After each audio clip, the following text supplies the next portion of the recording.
secure it. Badger needs to pick up the slack, but that is still a round win, but very costly for AU, losing 4 members to Pistols. Smart play from Thrifty. It's not the kind of play that we would think we'd see, because they are taking their time. They are making sure that they don't get caught off guard by some of these piecemeals. As Quantavious, as soon as I say it, Defcon gets caught off guard by the short B and gets immediately taken down, and now the round starts. The massive rotations, though, coming in from Thrifty to go straight towards the A site. Gonna be pretty big, as Doobie will find kill out. 3 members here in Garage looking to bust out, but here's Sylph just holding the angle. Kill is forced off down to 20 HP. But do they repeat, or did they just let the site do? They just let the site do. Sylph picks up 1, picks up 3. Badger secures the round, and that's 2 in a row now, once again for AU. Sylph just peeking out and saying, look, I didn't want to play this map 3. I wanted this. The smoke dissipates in Clay. Is this trigger ready? It does heal up the squad a little bit more. Now there's rifles in the hands of Wichita. Can they get more of the lineup? Sylph with an amazing 3K just shuts down the retake from Wichita. And just cycles through the weapons to find the skin they like the most. I mean, what a lineup right there. You hate to do that. 3 people pushing in from the same angle at the same time. It's just... by Arma. Harrisburg needs to continue to do that. Work in those pairs, those trios, try to get those trade kills. That's how they get back. But Alex blind through all sorts of different things. Able to get that kill. Taco, though, finds 3. Secures the round for Harrisburg Armada. They desperately needed that to stay in this match. The uplift from the Jet. Not going to be taken up a little bit, but not going down. Alex finds Scuffy. Just waiting for those exit frags. Is Harrisburg Armada pushing in. Taco finds one on the quad. That's huge. Goes for a second. What is that? Oh my lord!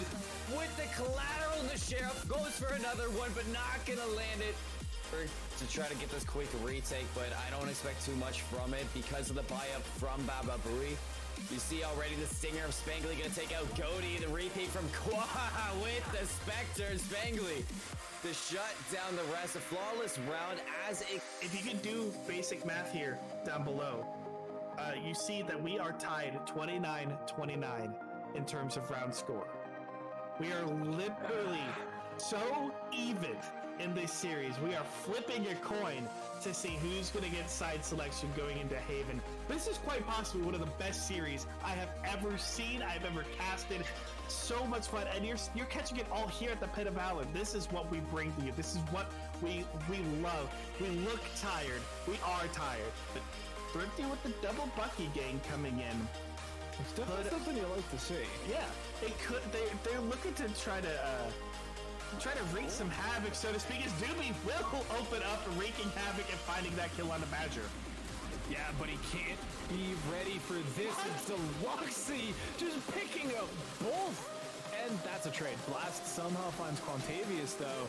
And this is a very interesting round, to say the least. In a good position, Sylph sprang through the smoke, gets 2. Can't even talk because we're so late into the night. Doobie trades back, it's 2. Back to a 3v2. Spike's going down. Defcon and Doobie. These are the big names for Thrifty. They've done so much for the squad. Can they do it again? It's looking tough. RKS, the sub, coming in, securing quadruple overtime. And we're still alive here on Ascent. Nano Swarm to try and, run all the way through, and I mean that's almost impossible. You can't survive that. Smoke's now coming out. Beckham's gonna be ahead of it, though. Will they expect this? We do see get shots on target, but everybody's still alive. Teleports over the Nano, but they can't get through. 2 dead, 3 dead, only 1 left. Thrifty pick up the first round.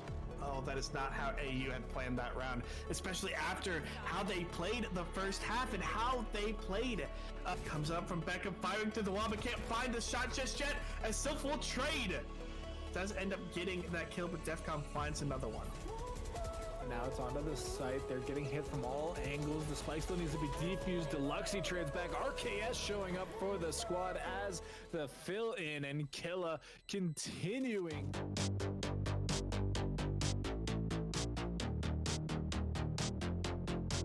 Underneath heaven area. Drops below, takes out 1 and 2, finds them both there. Really nice play from Benji. Redux, super aggressive, is going to take out, and going to take out slow motion there. Singularity finding Munchie as well. So a lot of kills coming in fast here. Operator in the garage here, gonna find a nice shot through the wall onto slow motion and another one. Taken down by the classic from Dip. Slow motion does find the kill and finds another. Definitely tough. They do push really hard in here, and Tizon does get a kill, but oh my god! Scrounge comes in playing on his steering wheel, and now the push does come in. Shade does get verified. Now in a 2 versus 1 scenario, Munchie takes out Shade. Has to stop Dip, who is sticking this defuse. He doesn't seem to notice though. He's not gonna get around the corner. Cypher cam through the smoke. Benji though gonna come flying in, taking care of Chip. He isn't gonna find the headshot that he needs. The angle is going to get swung instead by his teammates, who are all going to fall. Perseverance goes down there to Dip as well. I survived obliteration. I will survive them. What is up, beautiful GLG gamers? We are back with another saga in our VAL-AM qualifiers, sponsored by Spectral Esports. I am joined by the one and only Endless. How are you, my friend? How's everything? I'm doing good. I mean, I wish these were the maps that we're going to be seeing. 3 iceboxes in a row, despite not ever seeing icebox so far. You know, could have been exciting, but it's not going to be the case, unfortunately. No, maps and such to be decided. 3 iceboxes in a row would have been an absolute gong show of a match to cast. But so far, we're waiting here to figure out what we're going to be playing. But guys, today on the stream, we are bringing you some fantastic gameplay to amazing teams, guys. Illusion and Take Flight. We are watching or going to be casting the lower semifinals. This is a best of 3. So we are looking forward to it. We're going to be getting a guaranteed 2-map fiasco, potentially a 3rd, which is always much appreciated here. We like the content. And of course, the winner of this is going to face off against the winner of Zero Marksman and Moonrise. So this is going to be a battle and a half here. Endless. A little bit about these teams. Let's touch on them, right? So Illusion guys, they started off with a bang. They managed to take out Kinship GG, and they just kept on going. They got wins over Archons. They got wins over Charlotte Phoenix as well. They were not able to beat On the Way, unfortunately, in the upper bracket semis. So here they are now battling against Take Flight. And they're in a tougher spot in this BO3. They're going to have to push to get it. And of course, Endless, Take Flight. How did their matches pan out yesterday? And what are you expecting to see? Well, Take Flight, I mean, they came out swinging in day 1 with the victory over Swagwa, as we saw. And after round 1, unfortunately, they got kind of dropped down by Zero Marksman. Which knocked them down to the lower bracket with their tournament lives on the line, and you know they didn't disappoint. They've been fighting their entire way, and now they're the lower bracket semis, and you know they've taken down Anbu Ops, which was one of the more feared teams in the bracket as well, and then even taking out Down to Earth, which we've seen as well, which now clinch their spot in that lower bracket semis. And I mean, it's their last shot at a spot for that invitational in this qualifier, as the top 4 teams do move on, but they will need to take out Illusions here. So, I mean, we've seen Scoob. We got the luxury to cast them yesterday, and man, he was on his game. And I mean, we've seen Polar Bear as well, Ozo. They've all done their part. So I'm assuming this is going to be a pretty good series, I would say.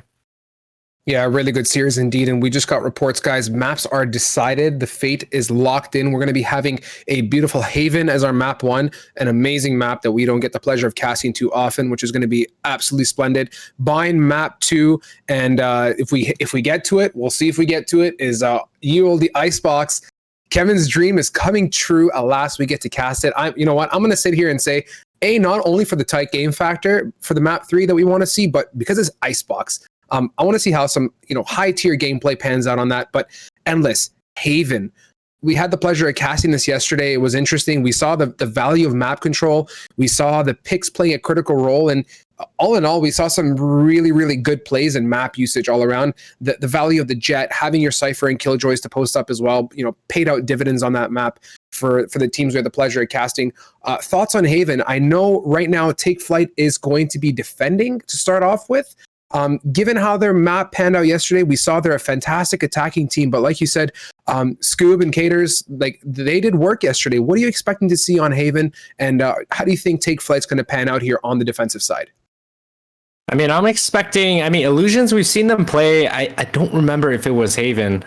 We've seen them play in the past and gotten the opportunity to cast them. But Take Flight. I mean, I'm looking for that slight aggression on that defensive side. I mean, it really depends on their overall setup and comp, but I would like to see a little bit of aggression just to get that early info and be able to cheat over. Again, we've talked about this so many times, but Haven is one of those maps where finally there's 3 bomb sites, and that's a huge difference compared to, players coming from different games, the traditional Counter-Strike maps only having 2 sites. Now there's that wow factor in the 3rd site, and the defense, I mean, already is spread pretty thin. So I would like to see that early aggression just to see if they can kind of get into Illusion's head, especially being on the defensive side. I mean, that's where the surprise factor comes in. But it does depend, right? I mean, at the end of the day, if they're getting too aggressive early on and they fall and lose numbers, that makes their defense quite rough as well. So curious to see how it pans out. You and me both. I think the value of Haven, like you said, being on the defensive side is, yes, the numbers is critical given the number of sites and the potentials to take. Obviously, we know C is an interesting opportunity. You have the garage and long take. A, you have your short and long. We've talked about this day in, day out, and B kind of being a mid-oriented take, but has potential for rotates through the respective sites either way as well. You pointed out one thing on the defensive side, which I think is super critical, is getting early information, right? In this level of gameplay, particularly on Haven, being such a spread out map and the flexibility to move around, eliminating one site is a great value add. And I find in most matches here, Endless tends to be A, where a team will choose to aggress off of long and short, get that early info. But again, this is where the agent selection is critical. Having the utility, typically we'll see a Killjoy turret placed somewhere in spawn above the boxes right behind the entryway into window. We'll see Cypher traps, of course, or wires placed, and that'll call those people out respectively. So you have to be cautious. Getting the early aggression is great. As a defensive team, I would lean towards getting an early aggressive pick and then playing smart. We're going to probably see an operator played on C on that long, which is, again, panned out for all teams that choose to do it for the most part, opening up that long range shot. But there's a lot of collapsibility on this map, and that's what I'm really looking forward to, Endless, is we're building up the lobby. I think we're getting ready to jive very shortly. What do you think it's going to take for Illusion to close this out on the attacker side? We've talked about the defensive aspect of this map, but what makes an attacking team stand out, and how are they going to be able to close out the rounds they need to win this? Well, I've gotten a lot more fond about taking that B site. I've seen a lot more teams now force rotations towards that C or A site and just essentially getting the opponent, the defensive side, out of B and into that A link or C link, just so they can take that B site relatively quickly. I mean, we've seen Omen TPs in there just for the bomb plant or a jet dash, whatever it may be, and it seems to be working. And just having that mid presence and holding that bomb, it's really, really difficult to kind of counter. But I'm expecting Illusion to kind of understand, maybe play a little bit slower off the beginning, understand what the defense is giving them. Now, if they notice, Take Flight is trying to get a little bit too aggressive, maybe sit back a little bit and get those early picks and use it to your advantage. But if they notice, Take Flight isn't really aggressing and they're playing more traditional, then that's where I would say, okay, maybe you need to, get your duelists into sites, make some plays and things like that. Try to get some early picks, but all in all, I would like to see both teams play relatively disciplined, not really hunting for too many kills and just putting themselves in a position to win, right? And not just the stat board, because, I mean, we've seen it, especially in lower level gameplay. You see a lot of players that pop off. They try to, make a play happen and then they just continue peeking. They don't know when to stop, right?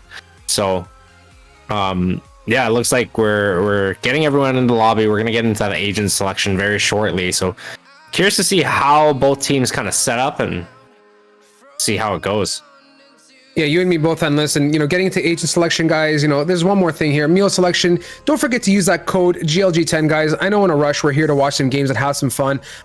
Get your drink control. Use that code. It means the world to us, guys. Getting into the agent select. Let's see how traditional or how unorthodox these picks end up being. We see a Mirror, Omen, Endless, a fantastic agent to play. Great utility with the smokes and the paranoia that can really open up large areas of the site, particularly flashing through C in the cubby. Great garage potential as well. Can clear either side of B with the smokes. Cypher, of course, kind of saw that one coming a bit too. And Jet for that.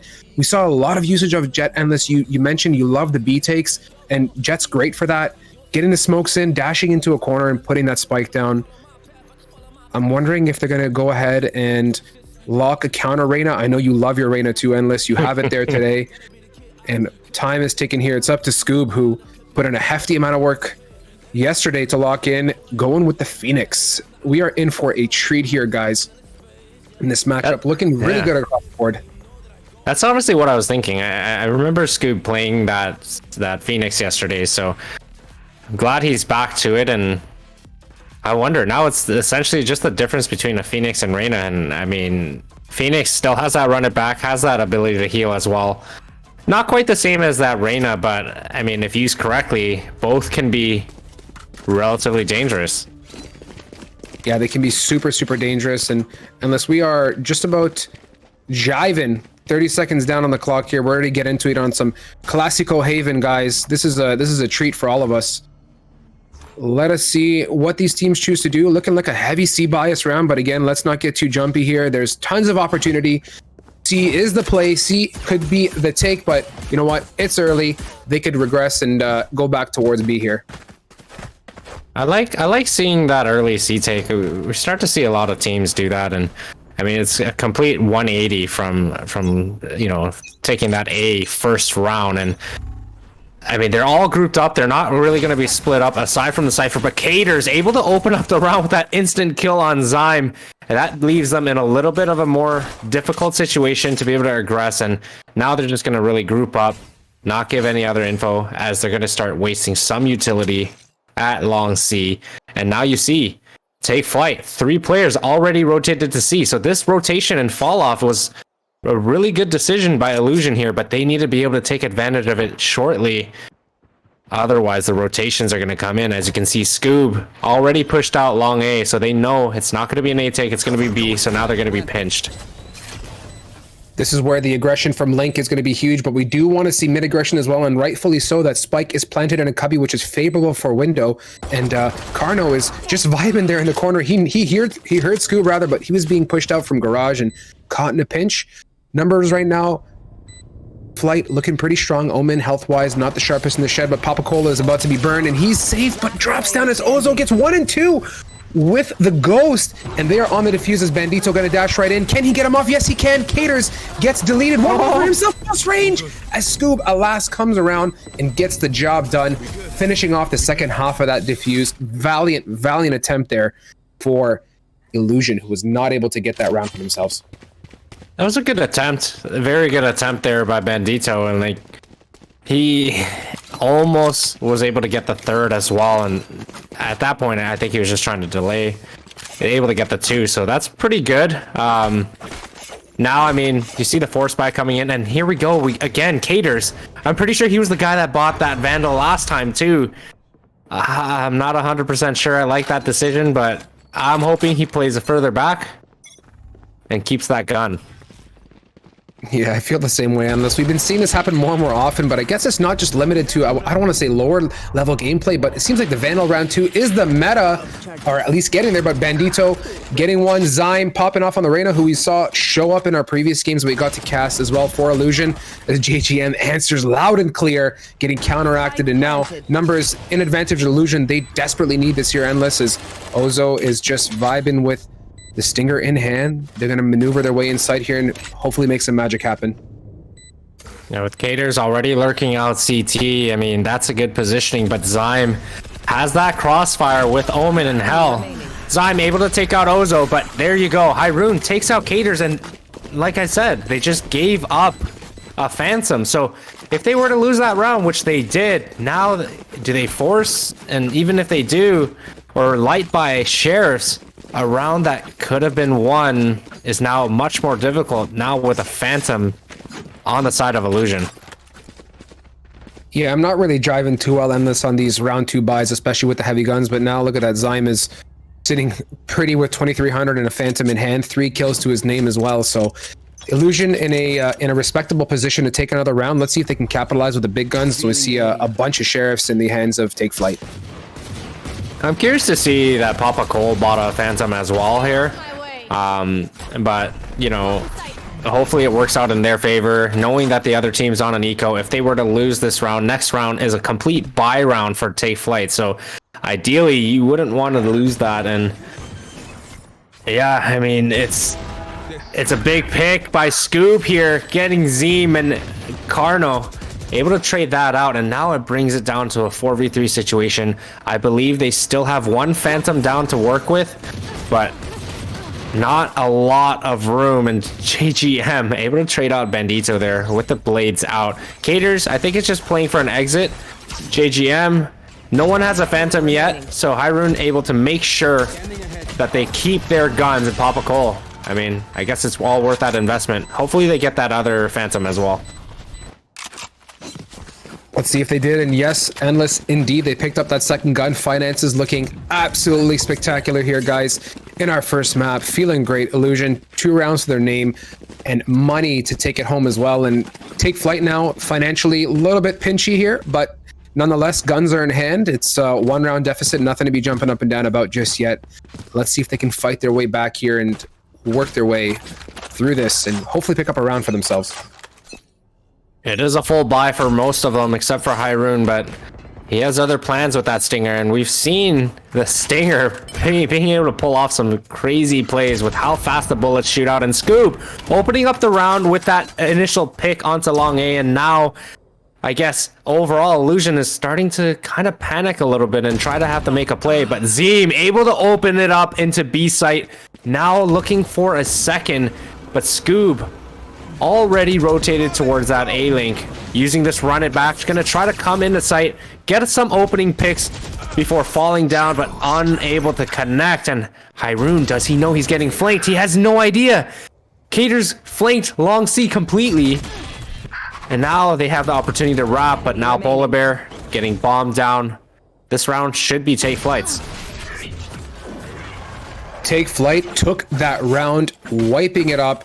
2-2, strong start here from both teams on this first half, and now the finances are slowly building up. This is very good for Take Flight on the defensive side. They need rounds here, as attack can be a little bit troublesome in some cases if you cannot put your A, Bs, and Cs in a row, but moving ahead, guns still in both teams' hands, and finances not too bad across the board. Zeem and Carno, respectively, are okay for the next round.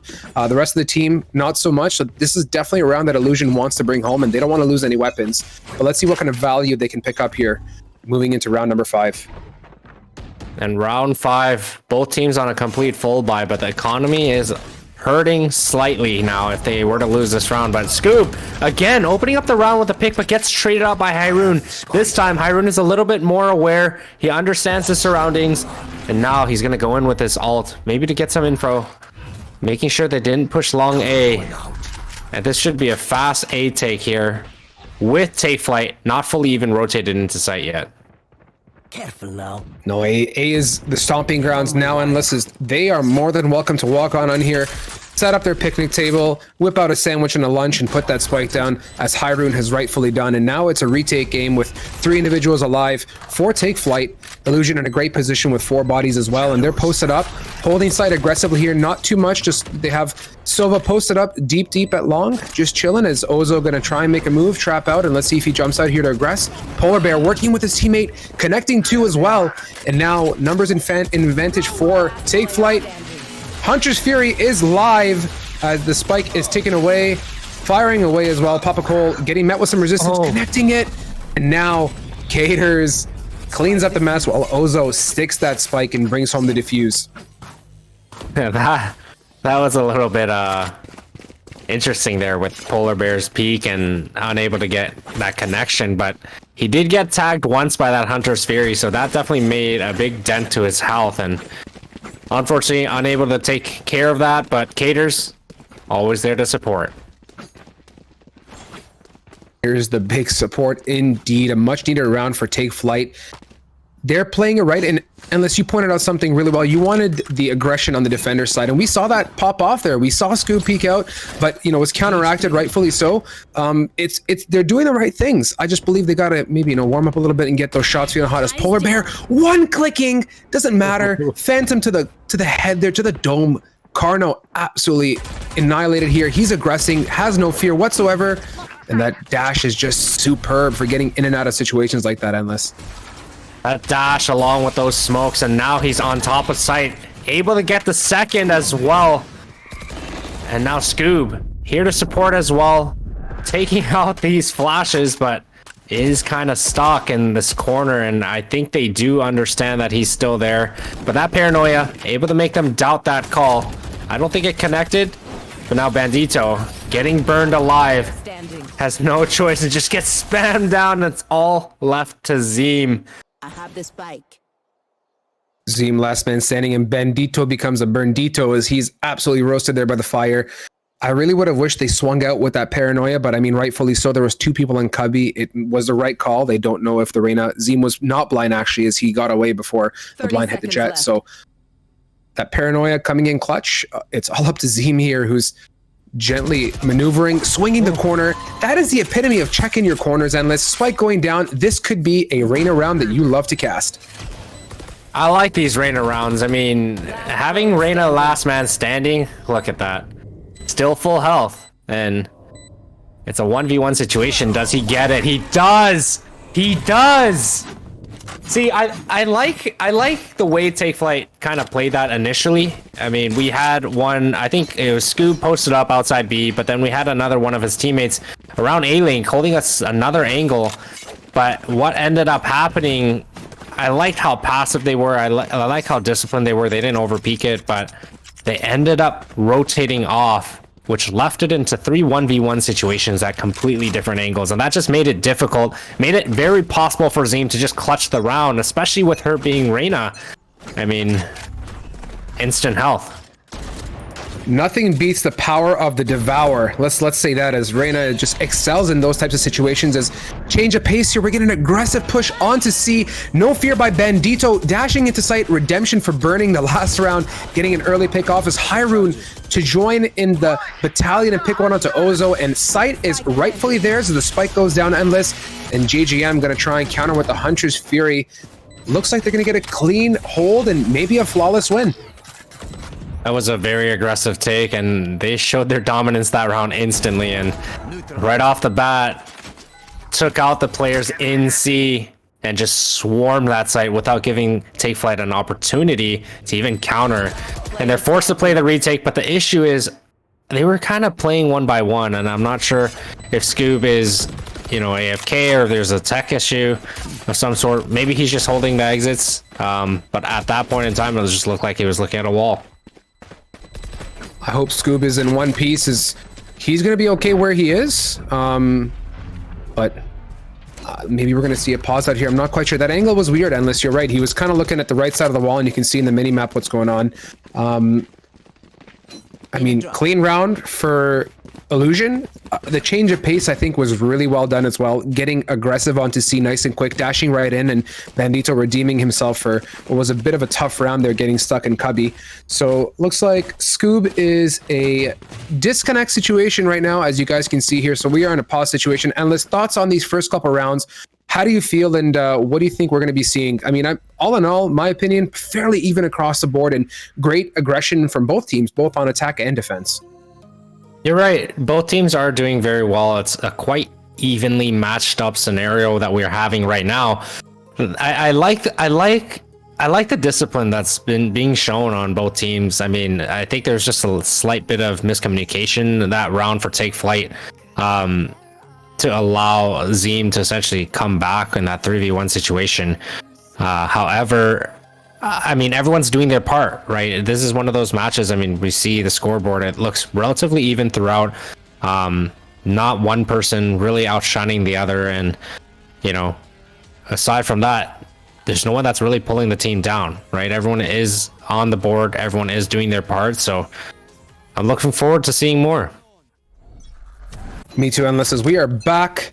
Timer ticking. We see a wild Scoob back in his natural habitat. A C is going to be the meta yet again. The push coming through here. Zeem going with the big flash. Going to swing. He's met with support as well with his team, which is great. Caters connecting the Sheriff to deny his Hyrule. Going to at last take out Ozo, and he's now sitting in the smoke. But Papa Cole says, get out of here. What are you doing inside there, my guy? And he takes out Caters. Number advantage yet again for Illusion. The quick C Endless is panning out to be an awesome play. Papa Cole essentially saying, what smoke, and just sprays him through it without even batting an eye.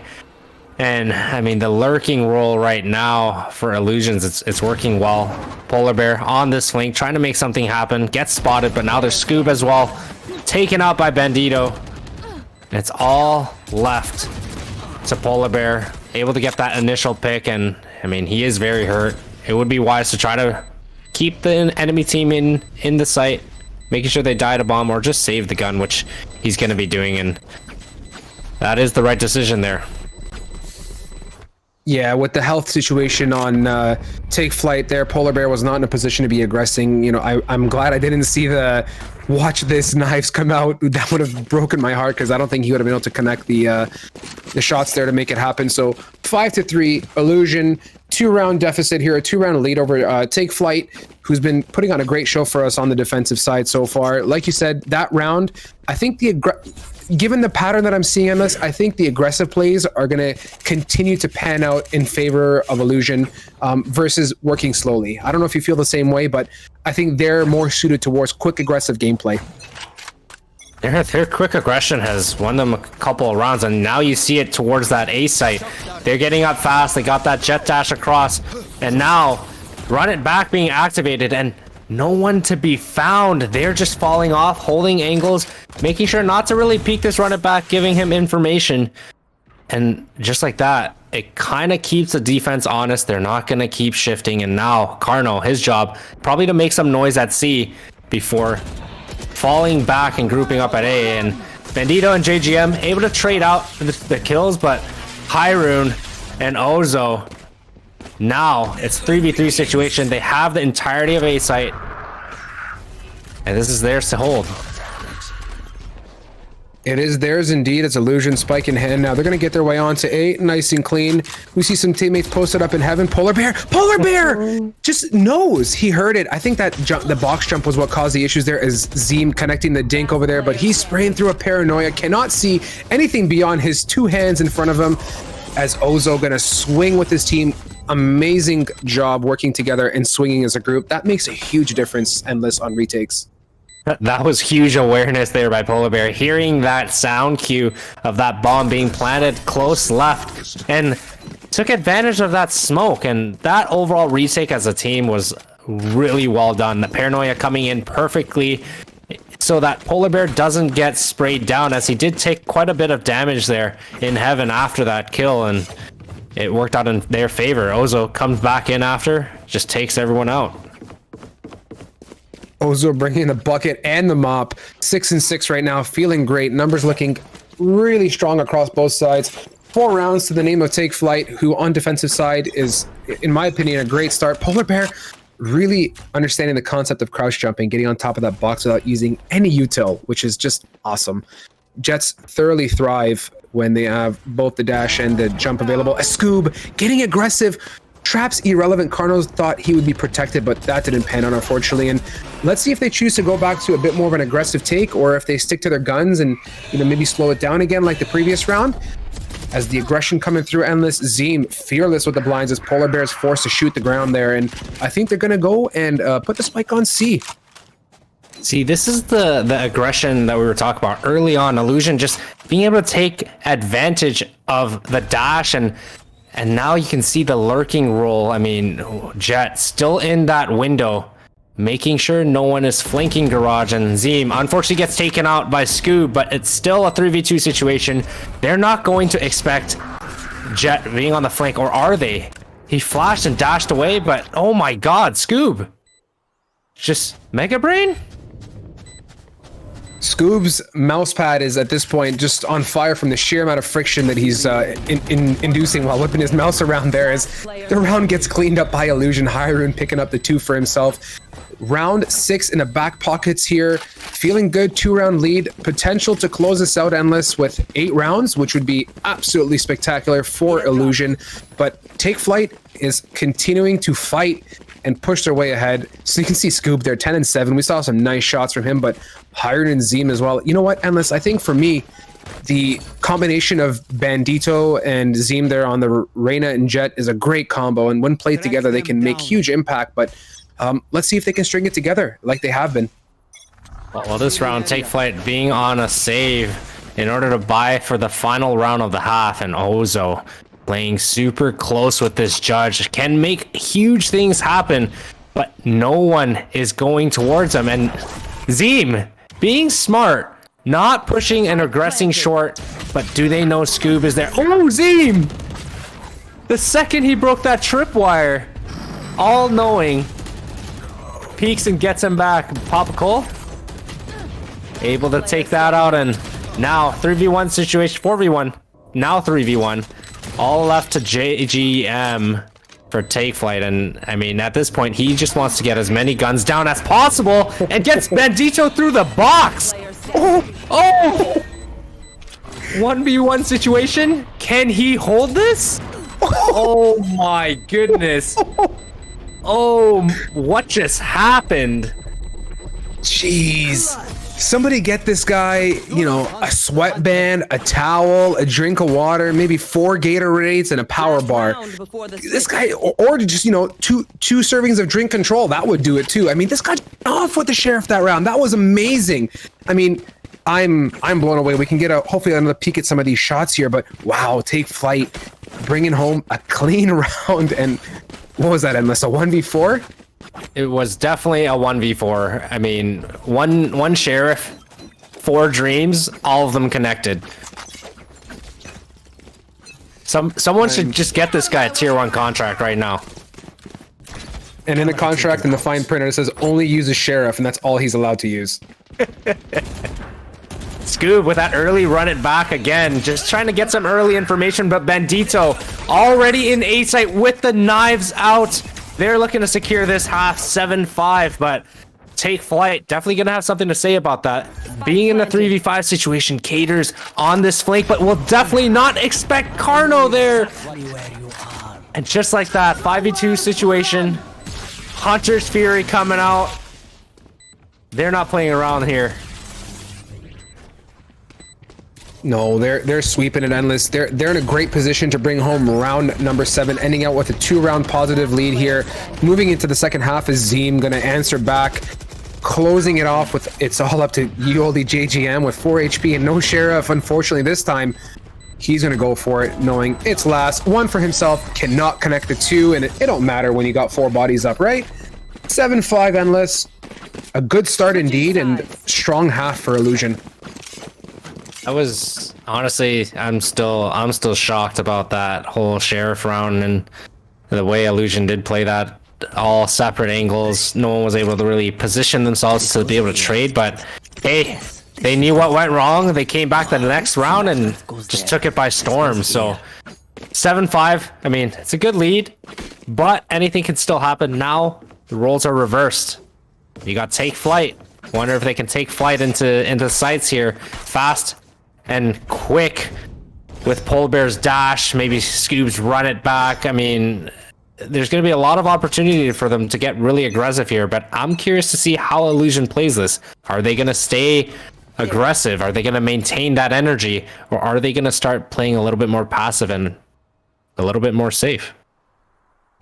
We'll see the route they choose to take here, unless is to me it looks like they're on A. I mean, minute 23 left and the spike is already going down, no resistance, and rotates are coming, but this is let's take a good look at Zeem here coming on this flank. Gonna be met with a bunch of resistance if he chooses to go down short, which I hope he doesn't, but Zeem connecting on the flank, Scoob answering back, and this looking like a strong retake position here as Take Flight. Oh, they managed to hold it out as it is up to Zeem here, not in a great position health-wise to retake this, and he's going to get absolutely clapped by Polar Bear. Great attacking round by Take Flight, amazing dominance, getting it to site nice and quick. Just now, I mean, it was more so Illusion understanding, okay, we're just going to play a retake, we're going to get on that quick flank. But unfortunately, the amount of control Take Flight got into that A site, they pushed through everything, and they just got full CT and hell control early on. To be able to hold that retake the way they did, and I mean, they were all ready for Zeem to get that flank, and I mean, can't say they weren't prepared. No, and Endless, you mentioned it the last half there. We have the 180. We went from C to A last half, and now we're back from the A to C as the aggression coming out here. Ozo, Scoob, one apiece. They're going to get right onto site here. Fearless indeed, and I think the spike's going to be planted with one body left. Endless, this is a wash, sir, as I don't think they're going to be able to clean this out. It doesn't seem like they're going to be able to hold on. I mean, he's just trying to get as many kills as possible, but Caters, again, with that second round Vandal buy, able to just say, no, it's not happening. I mean, we bought, now it's a full gun round.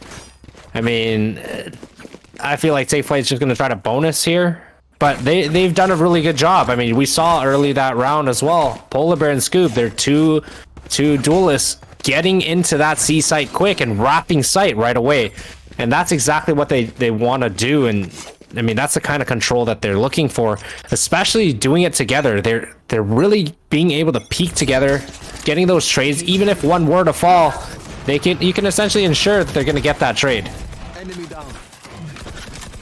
Indeed, as Scoop put himself in a bit of a sticky position, but Zeem through the smoke, connecting a crisp shot onto Polar Bear, and just like that, Endless, Illusion in a great position, alas, to retaliate, considering the last two rounds didn't go in their favor. They're going to slow the pace down a bit, and I think get some info as JGM sending that drone into garage, clearing all the angles. Yep, hello, that's a camera, good day. And he is going to clear it out, and let's see what they choose to do. Minute 5 on the clock, no reason to panic just yet. Looks like they're going to default closer towards that B site. I mean, still having Reyna stuck in sight, Papa Cole already at A-Link. This is going to be a very difficult pick and take, and now smoke's coming out to kind of slow down that aggression. And 3 of Take Flight's players all stuck in mid, trying to walk into B, but gets spotted by Zeem, and again, full heal, Papa Cole able to clean that out, and flawless round. Flawless is a great way to wrap that one up. It's always nice to have your full team alive, all the guns in hand, and economy is critical here in these rounds, especially when it's getting nice and tight, because you need every last possible buy you can get. There is no more opportunity to save, and that's something to consider here, guys. When you're playing, make sure you're saving your finances and leaving yourself in a position to buy and to fight. And we see full guns out at last. Bandito with the big operator in hand, our standard C player like we were expecting.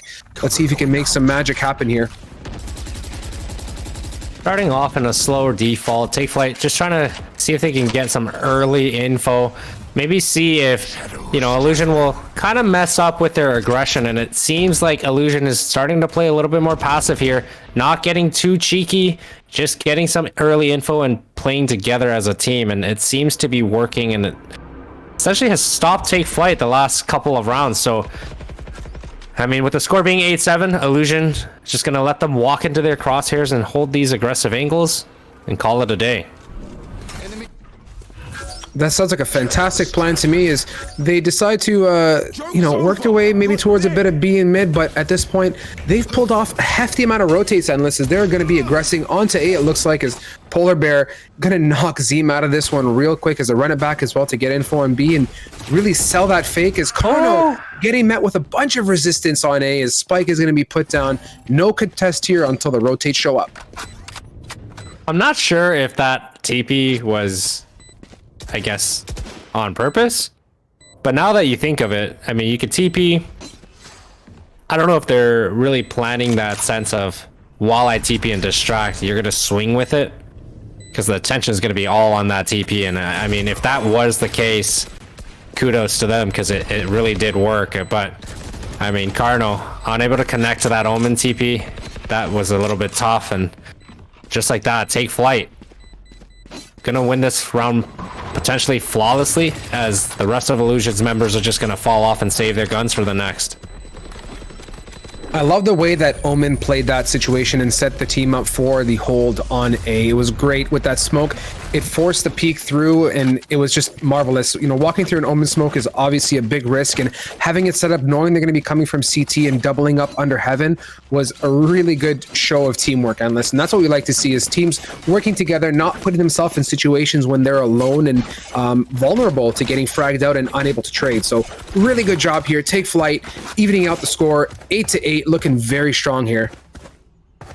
They're looking very strong, and I mean, now that the score's tied again, I'm curious to see. I mean, Take Flight right now has a good amount of economy, so even if they do lose this round, they still have a lot of money to work with for the next couple. And Bandito trying to jump up and spot, and we've seen him play this spot many times in our GLG tourneys with that operator, but unfortunately the paranoia comes in, forces him off of sight, and now Take Flight has to play this on a retake.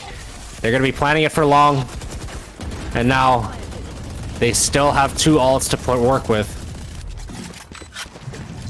2 ults available, and look at that incredible 5-man retreat to long.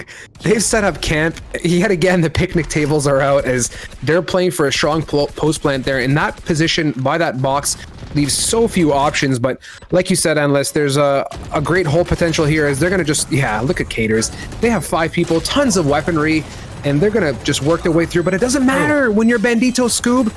Zyme is inching forward, getting the half. Can JJ seal it? And yes! Close. That was so close by Zeem. I saw him. He was crouch walking close to the bomb, so that the minute he's in that available pixel to defuse, that way the spam, even if it was smoked off, people wouldn't be expecting that wide of a defuse. So it was a close attempt. Unfortunately, the smokes faded. The rest of his team died, and it was all him. And look at that. Illusion now with that economy. Not a lot to work with here, but on the other hand, Take Flight, good for another 2 rounds. Indeed, his Bandito getting aggressive here. Cannot connect the knives, unfortunately. That's a big fault. But just like that Take Flight number advantage, the aggression was not the play there for Illusion. And my gut tells me Take Flight's in a great position to seal this out. Zyme, hello? Yes, alas, connecting. Supported by Carno. Numbers looking better and better here in favor of Take Flight. 3 bodies up, and Caters is the lonesome Omen. And he's still able to get this bomb down. 3v1 situation. Now it's all left to Hyrule.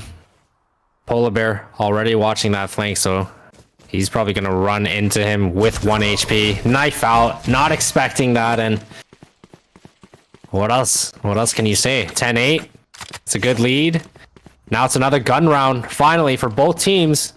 However, once again, Illusion in a very difficult economic situation if they were to lose this round.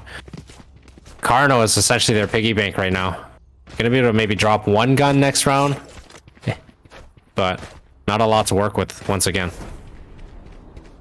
Yeah, Papa Carno now is feeling great. 78 in the bank. Well, I'm just rhyming everywhere today. Feeling great, 78. Let's get him. On a pause here, guys. I'm looking at this situation that we're in right now. It's going to be tough here for Illusion to battle back. Bandito on that last round made the right decision by getting off his site, dashing away real quick, and was supported immediately by Papa Cole with the Odin to get away and open up some space.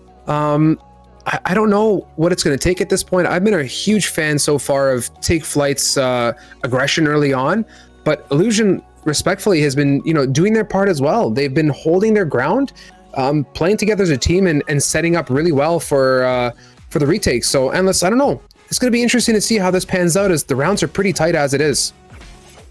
The rounds are tight, and I think, honestly, on the Illusion side, they need to get a little bit more aggressive here. They need to throw Take Flight's offense a little bit of tricks, because, I mean, right now, they're just getting way too aggressive. There's no shock, there's no surprise.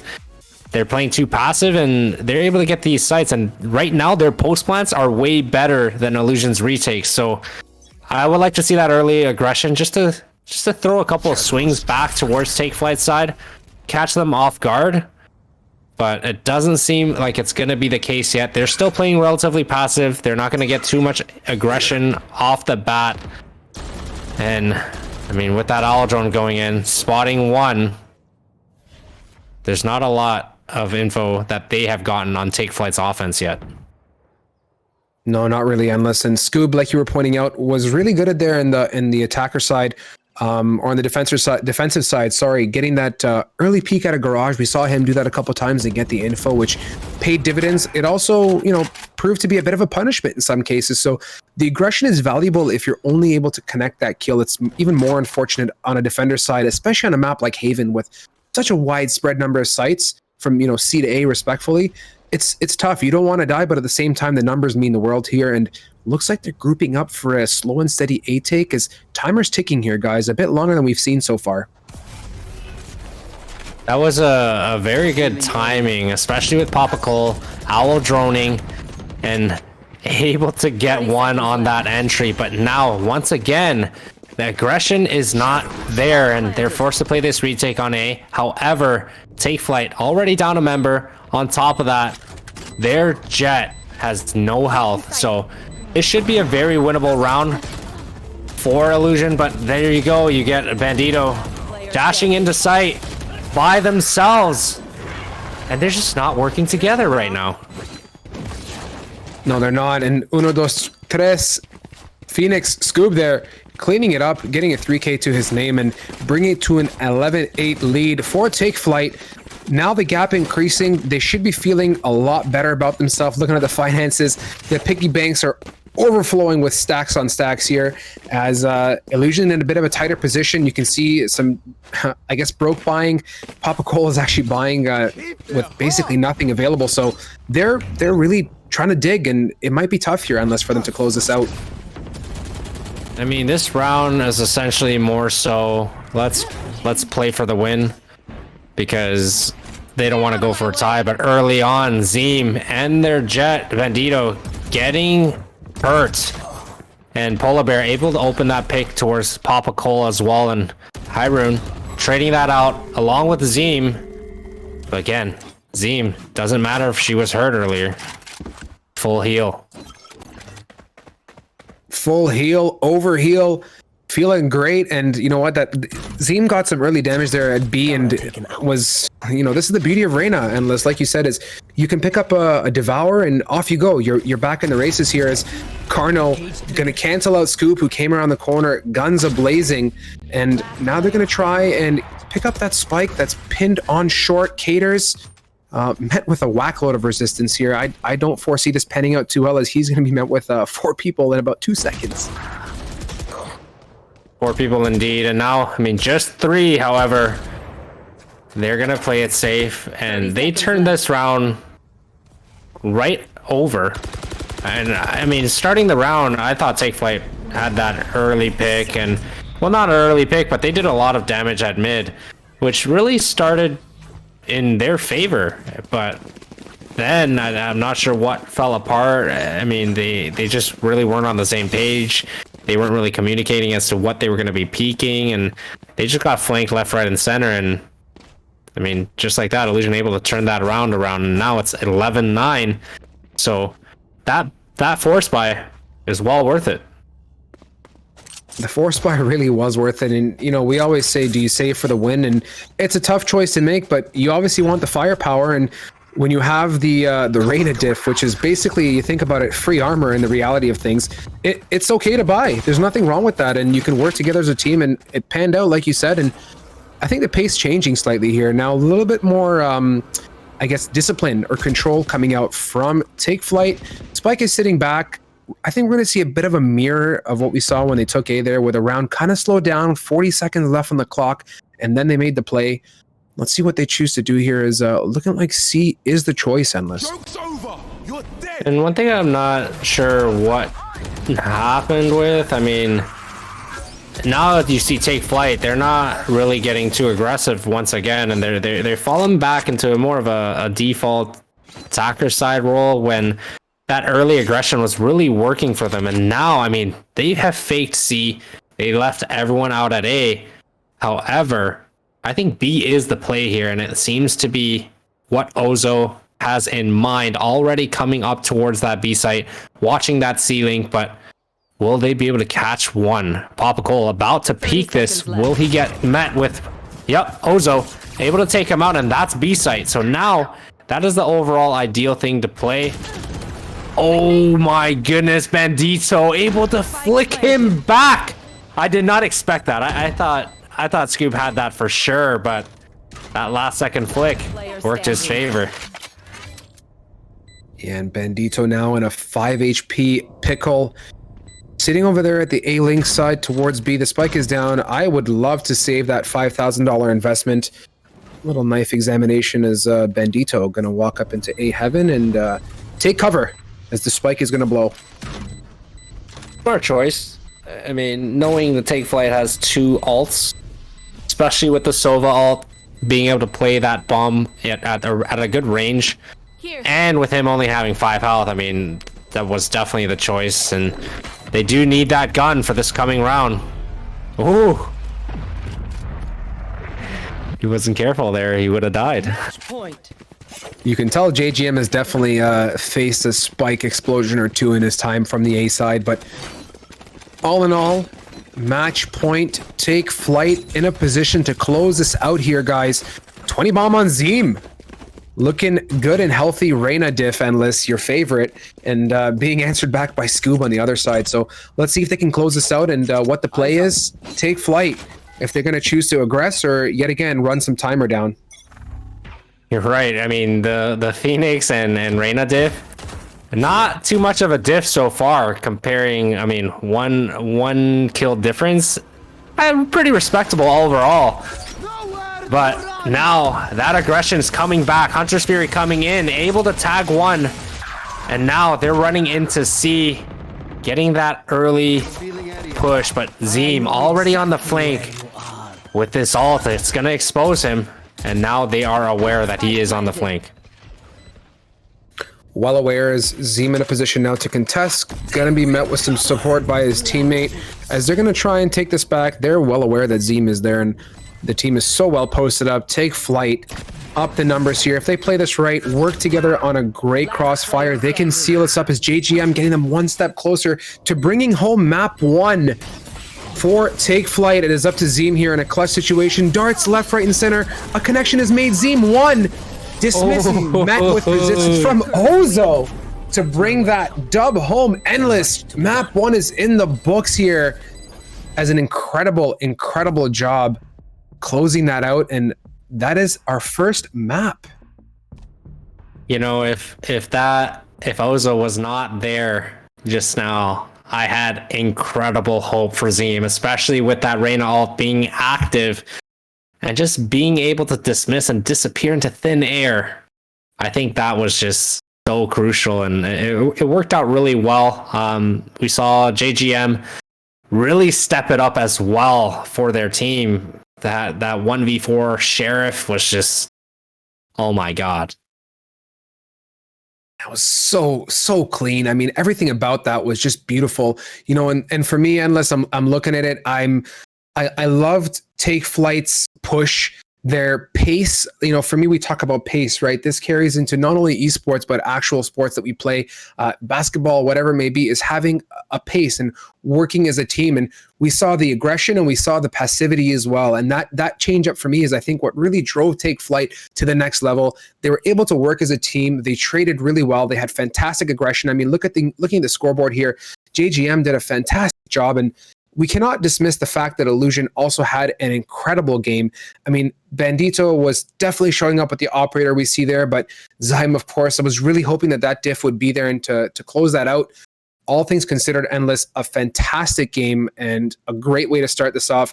We're going to be going on to Bind on our next one here, guys, but I want to touch on a couple points here before we cut to a break. Don't forget, this is our second qualifier. More to come here. Sponsored by Drink Control, of course, guys. GLG10. Use that code. It means the world to us. Our giveaway is said and done.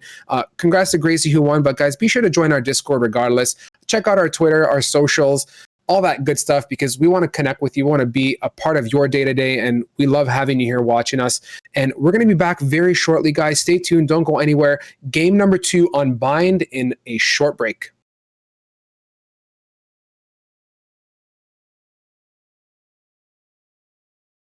See, we'll get another one. Sylph will find Doobie. Blast us. Find Sylph, though, in the trade, and now it's a 2 for 2. Yeah, Doobie being able to pick up 2 kills there is absolutely huge, though. So much damage to the economy if they can continue to get more here. As Deluxey gets 1, goes for 4, can't secure it. Badger needs to pick up the slack, but that is still a round win, but very costly for AU, losing 4 members to pistols. Smart play from Thrifty. It's not the kind of play that we would think we'd see, because they are taking their time. They are making sure that they don't get caught off guard by some of these piecemeals. As Quantavius, as soon as I say it, Defcon gets caught off guard by the short B and gets immediately taken down, and now the round starts. The massive rotations, though, coming in from Thrifty to go straight towards the A site.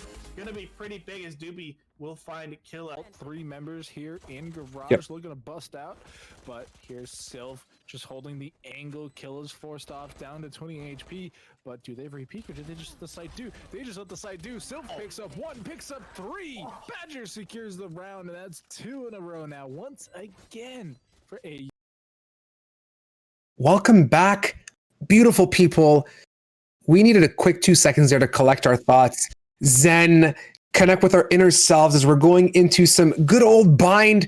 Endless needed a hydration break. My man here, he needed a quick drink of water, and he had to get some drink control for himself too. We got to stay live here for you guys. And I mean, we're going into map number 2 here on Bind. I call it Bind. It's actually Bind here, guys. This for me is going to be an opportunity, A, to see a potential closeout for Take Flight Endless, and B, the dream to get some Icebox. So let's see what they can pull out here, guys. Take Flight able to secure that first map with a 13-9 win on Bind. Illusion out for redemption. What are you expecting here on Bind Endless? What are your thoughts, and what separates a good team on Bind? I am expecting Illusion to come in and devour Take Flight. That way we get to see Icebox. I mean, I don't care what happens on Icebox. I'm rooting for both teams, but right here and now, I want to see some Icebox. So Illusion, if you guys are watching, if your managers or your org is watching, take some of that drink control right now, because you're gonna win this match, okay? But all jokes aside, I mean, this is one of those maps we talked about. The 2 choke points that you want to ideally get control of: showers and hookah, right? Those are the 2 big factors. And I mean, we've seen Take Flight in the past game get that early aggression, and even on that defensive side, they got that aggression at long A, they got that aggression at mid, even long C. So they got that early info, and that's what really set them apart, right? And when they brought it back to the attacker side, they just went at it, right? I mean, there were still a couple of rounds that they slowed down on, not really getting too aggressive, but I think they quickly realized again their aggression. That's essentially what has been working, right? And Illusion needs to do a better job in this map to kind of make sure that they're not falling into that aggression, and they sit back and maybe punish them for that aggression, right? Their overall goal here is to kind of play mind games with Take Flight, change their style, put them out of their comfort zone, and take control of this map. Agreed, and Bind is fantastic for that early mid aggression, able to peek out a hookah and get some information real nice and quick. Rightfully so. Showers control has shown to be very pivotal as being one of the critical choke points, so you want to make the right decision here, and I'm curious to see if we see a bit of a rehash on comp. And yes, Endless, now you're a Reyna fan. I'm a Raze fan. I play a whole bunch of Raze. I love watching Raze plays. Nothing beats those satchels. And we saw some pretty funny. We saw one funny trick there in a cast about a week or so ago where a Satchel got the kill on the defuse, and that was just hilarious. So getting into it, I think we're going to see a pretty traditional set of picks all around the board, with Raze being the major difference here so far. Mirrors across the board. Let's see if Ozo chooses to carry suit with a Cypher, or what we're going to see. We also see Killjoy pretty viable here, Endless. The turret, obviously, fantastic. The Swarms are able to hold that off, and yes, I'm so happy we're seeing some Killjoy. A nice change up for us here as Locks coming in, getting into some bind. Thoughts on this comp, Endless, and how do you feel this is going to pan out? I like the comps. They're relatively even. I mean, aside from the Sentinels being different, this is a completely even matchup, and I feel like the debate between Omen and Brimstone, especially on Bind, is completely settled. It's always going to be Omen, but now I'm happy to see that little bit of a difference between whether or not Cypher or Killjoy is the pick to go with, and now we see a lot more. I mean, again, there's the pros and cons, right? You have Killjoy, multiple different things you can set up, the turret, the grenades, you know, the alert bot or alarm bot, and now there's that radius, right? If you're not in that radius, you can't access it. However, you got Cypher on the other hand. You can access the camera at any point, but there's nothing else to be able to, you know, kind of activate aside from traps, but nothing really to be able to do damage like Killjoy. Yes, sir, and I think we're going to be seeing a fairly strong A take here.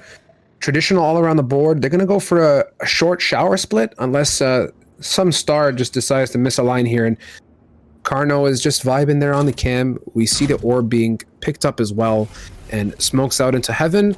Looking like U-Haul now blocked as well, or CT rather, and they're going to be pushing right through here, unless going to get onto A nice and quick and hopefully get that spike down. Scoob, early aggression like we're used to seeing. JGM as well, able to take two people out instantly, and now it's a 3v5 situation. Pistols only for both teams. Might be a very difficult retake, but Zeem able to get the first. Will he get the second with the shorty? He does. That shorty was in the right place at the right time. And now just a 3v2. Zeem on. Oh! Zeem gets that accident through the smoke. But JGM finishes that off. That was a very close attempt by Zeem. Zeem did a fantastic job there. The patience, the dedication, the aggression was so well. The commitment was also there. Unless, you know, on a retake situation, you want to be committing and you want to go deep. And, you know, it almost panned out, almost, with 4 kills to open up the round for himself. And he's in a good position to buy. Feeling good all around. First round going to Take Flight, who successfully executed what you mentioned during our pre-game session there about choke points, taking shower control, and you're pretty much unstoppable when you come out of there full swing, right? I believe so. And with Zeem right now, I mean, getting 4 people on the pistol run, I think that was huge as well. I mean, kind of hurting the economy to be able to buy. And I mean, it's just enough damage to do, and he's feeling good, right? He has his run it back already.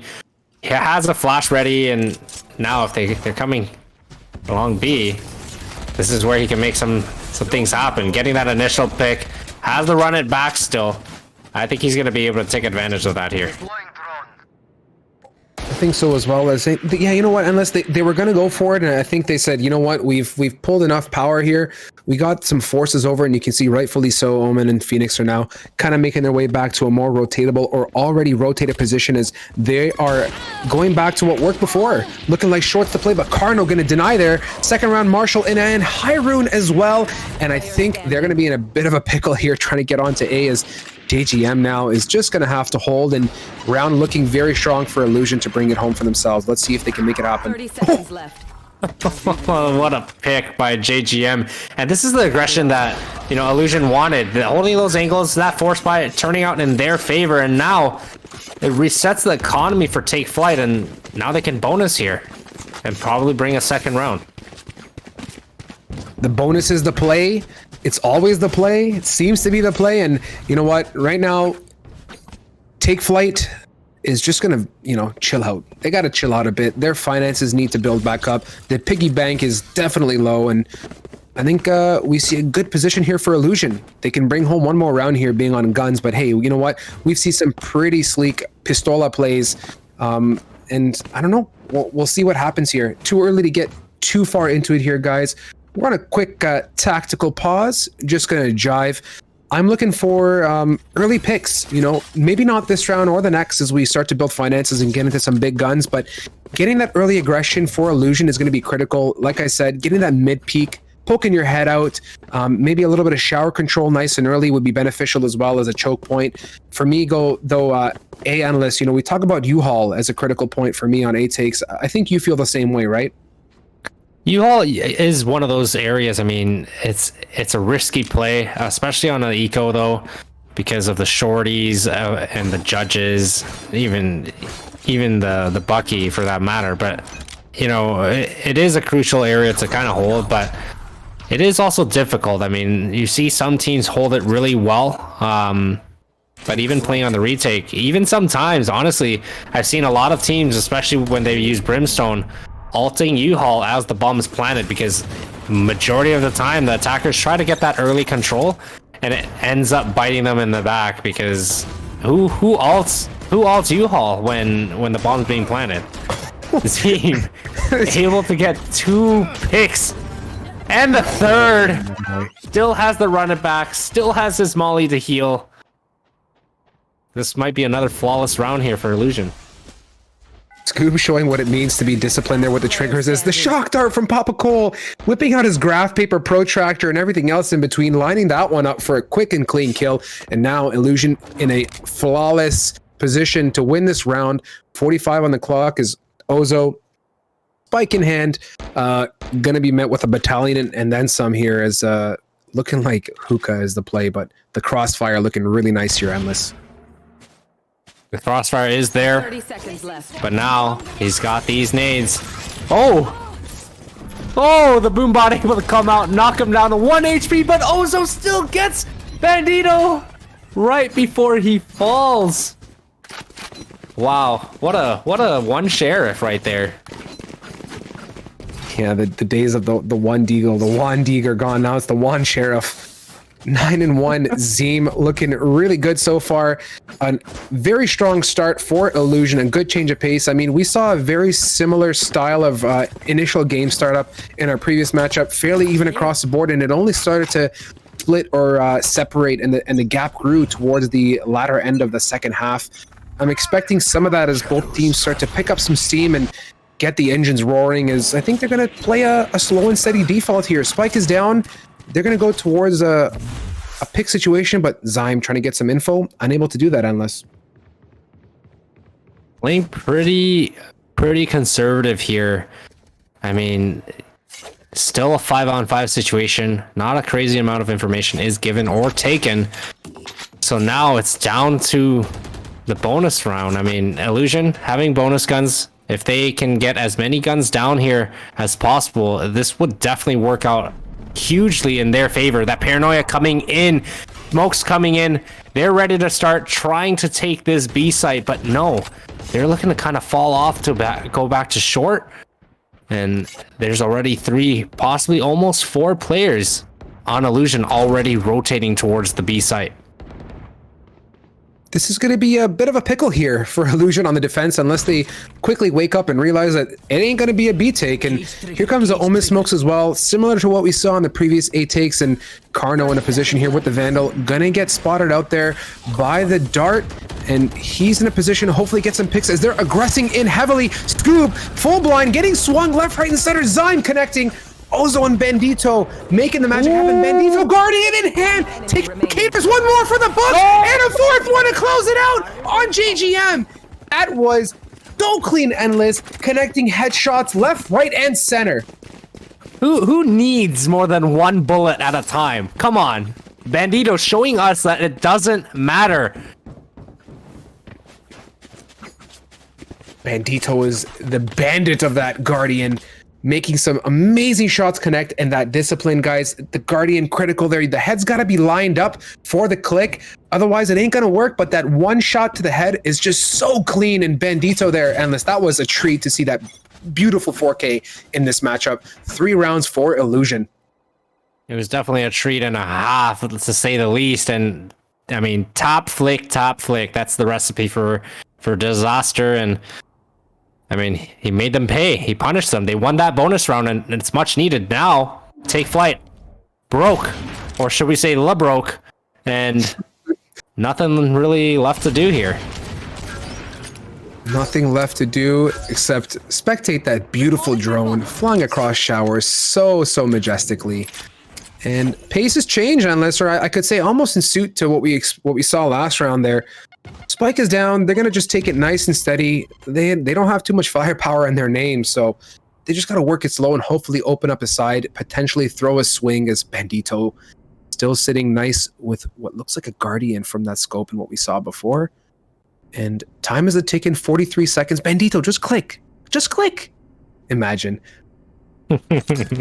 He'd be cheating if he just clicked. Bandito able to get that opening pick. Carno able to get that triple. And Bandito just shoots the butt of Polar Bear. Or should we say the tranquilizer dart? Yeah, the Polar Bear is down. I mean, that's really bad. We love Polar Bears. Don't be like that. Come on now. Another round for Illusion Endless. 4-1. Building a fantastic delta on this first half here. Looking really strong. But look at this situation here for Take Flight. 5 ultimates available. Guns available. Fully armored up. This is going to be a barrage here. I really hope Take Flight can capitalize on the amount of util, guns, and ults they have and bring home a second round for themselves. They need this round drastically. I mean, if they do lose this, 2 of the teammates are the only ones that will essentially be able to kind of light by next round, and the rest, again, has to save. So this could be a big turnaround if Take Flight is able to win this round. However, if they don't, Illusions, they're going to be able to take a pretty commanding lead, especially starting on the defensive side. They will. Illusion building so many rounds on defense is fantastic, and this is what makes this map so unique, guys, is the attacker side is tricky. It's really tricky because a team that's able to read the rotates and able to hold the choke points well excels. And I'm seeing a very regurgy type activity. We see a lot of standard 8 takes, the same 2 smokes as they go in there. And you know what? Here comes the defender's Illusion on the rotate. And let's see if they can get the spike down and successfully hold it this time. Yeah, with Gators, he ulted into heaven early, made sure no one was there. And now Take Flight up 5-3 in the numbers game right now in this round, and bombs down, post plant. They should be able to hold this, no problem. I really hope so, Endless. They need this round. I mean, 4 rounds is already building a fairly substantial gap as Hydroon now fully spotted out. Gonna walk into the alarm bot, and he's gonna get crossfired here. He can't connect this when there's 2 people sitting in U-Haul. It ain't gonna happen today. Bandito gonna put the Nikes on, the satchels on, and get out of there real quick and hopefully survive with the big investment on that operator in hand. Saving this is pretty crucial. I mean, their whole team's going to be able to buy, so that's not a big deal. But now it allows Take Flight's economy to slowly regrow. And I mean, Illusion having a great economy, being up 4-2 right now and winning 4 rounds straight. Their economy is set for the next 2 rounds. I think Take Flight is starting to realize, okay, they need to get a little bit more aggressive early on. Get Illusion, you know, catch them off guard, get them out of position, and be able to take advantage of it. Yeah, they, like you said, the last game, they really got to take flight here. They got to step it up. And I've seen, and I believe that their early aggression has been the play. You know, when they've chosen to get on sites quick, work as a team, and run out as 3 or 4 people from a specific area, it's panned out for them. And maybe the slow game play style is not what they're made for. So we'll see if they choose to embrace that a bit more and work quicker as a team. But you know what? Similar pace again. That spike is just sitting right outside mid. And let's see what they choose to do. I mean, the potential is there for them to pick that up and make a quick move on to B as a team. And I like what Illusion has been doing on their defense here, getting a little bit aggressive towards that long B, but maybe a little bit too aggressive. Zeem completely blind, gets taken out by Scoob, and here comes their plan of attack. They're going to start making noise. The Killjoy lockdown is here. The rotations are going to be caught over, but do they fall back towards A here? And if they do, they got to start going. They got a late set up as JGM, Hunter's Fury out and about, gonna take out Hyrule and bring that number advantage up even more, but it doesn't matter when you have Papa Cole and Carno, and they're gonna face some troubles here, Endless getting the spike down at B, and they realize that with 23 left, I don't know if they're gonna make it back to A. I think the play there was to have two people distract B after that lockdown and continue to fake it while the entire team rotates back and gets the bomb down. But it seems like they wanted to go back to B and ensure to try to take that site. And with that Hunter's Fury as well, there was an opportunity there, but now down to a 2v2 situation. Both teams relatively good on the health aspect, but it's still on the post-plant positioning. There's still an opportunity here. There's an opportunity for Take Flight to work together here. Cater's posted up on U-Haul, getting that control one tap to close out Papa Cole's fate there, and now in a position to work together and hopefully get a crossfire. They need to peek together here. They do not want to get picked off. Good way to pull aggression here as Bandito is off of that, and they know very well what's happening. This isn't looking too good here, Endless. That's very good discipline by JGM and their teammate there. It was really well done, not over peeking, just playing the bomb. And I understood that JGM had first peek and he didn't even have to fully peek, made sure he wasn't on a bomb and didn't continue peeking, just held that angle. That was a very smart play, brings them back to a 4-3, and yeah, they're right back into this.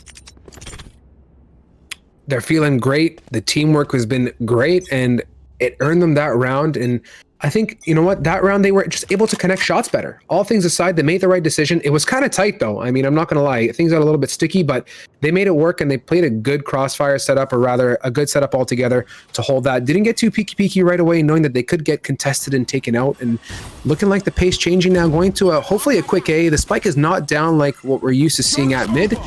And here is the run it back. Coming out of showers here, Scoob is wailing heavily here. He's got lives to spare as Bandito connecting and Scoob's answering with the run it back, and the aggression on short, gonna get them that spike down. And here's that aggression that we were talking about. Take Flight now starting to use that towards their advantage.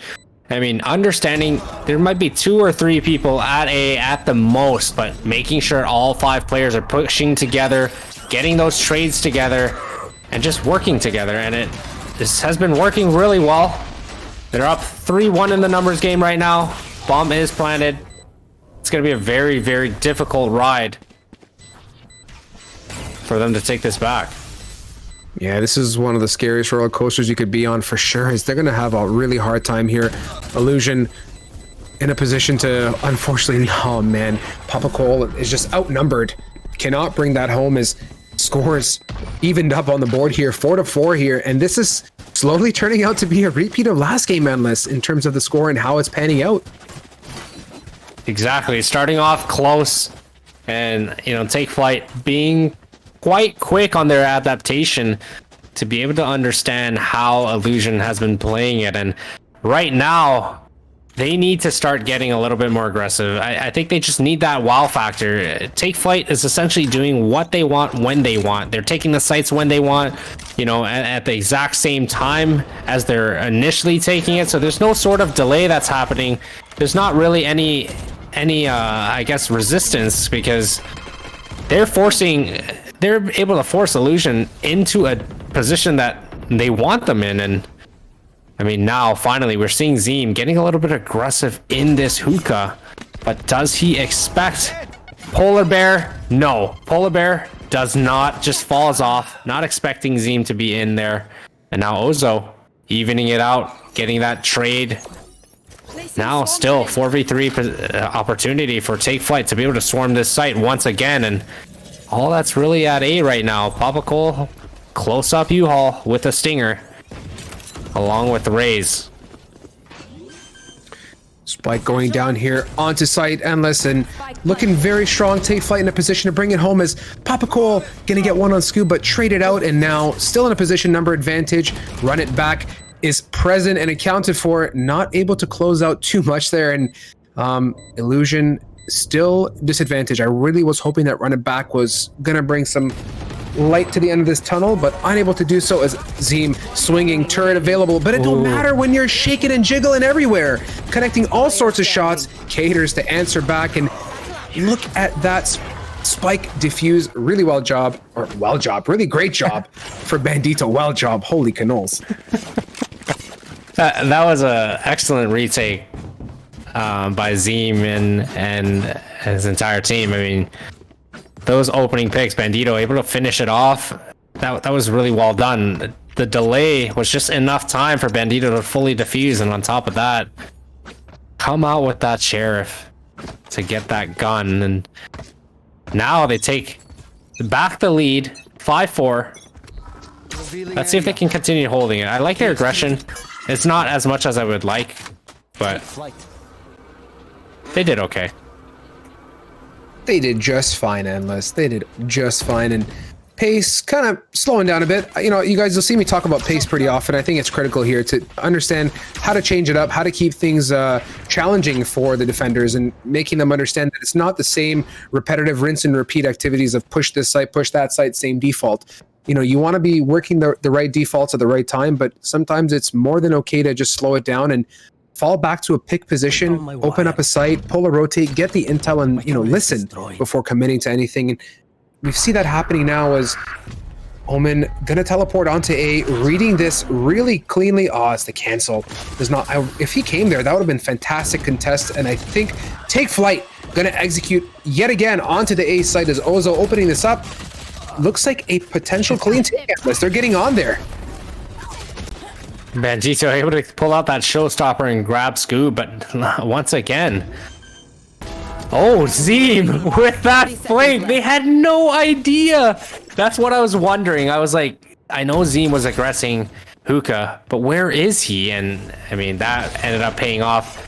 Having that trigger discipline, ensuring that, you know, not getting too aggressive, but it doesn't look like Hyrule was in the best position with that teleport, but Polar Bear unable to connect there, and they bring their lead back, 6-4. Polar Bear adding another episode to a series of unfortunate events there. Unable to close that out. Was unable to connect a shot with the rifle to begin with, and just the jumping classic was not there. So maybe that that nerf situation on the classic panned out in the end, Endless. I know we say, oh, the classic is still broken, but you know what? It didn't work, unfortunately, for Polar Bear that time. And 6-4 here, the gap building, potential 8-round closeout for Illusion, which would be amazing on the defensive side, as attacking can be difficult, and we're seeing that here. Is Papa Cole gonna try and get some info? No one's out there though, and hopefully that sends some red flags to lace it up and get to B. See, I really like what Zeem did last round. I mean, they Take Flight had that early aggression into Hookah to kind of push him back, but later on, Zeem able to just re-aggress once it starts getting quiet, and that was the right decision, as you saw. I mean, able to flank completely all the way behind Take Flight and get the planner and his teammate down without any damage being taken, and that was just very good positioning, good awareness, good rotations. And now, I mean, Illusion opening up the round, now stuck in a 2v3 retake situation. Take Flight all over the site, trying to hold these post plans. They have full back hall control as well, but Bandito opening up that round, evening it to a 2v2, and now they're gonna have to tap the bomb and make some noise, and they spot one back hall.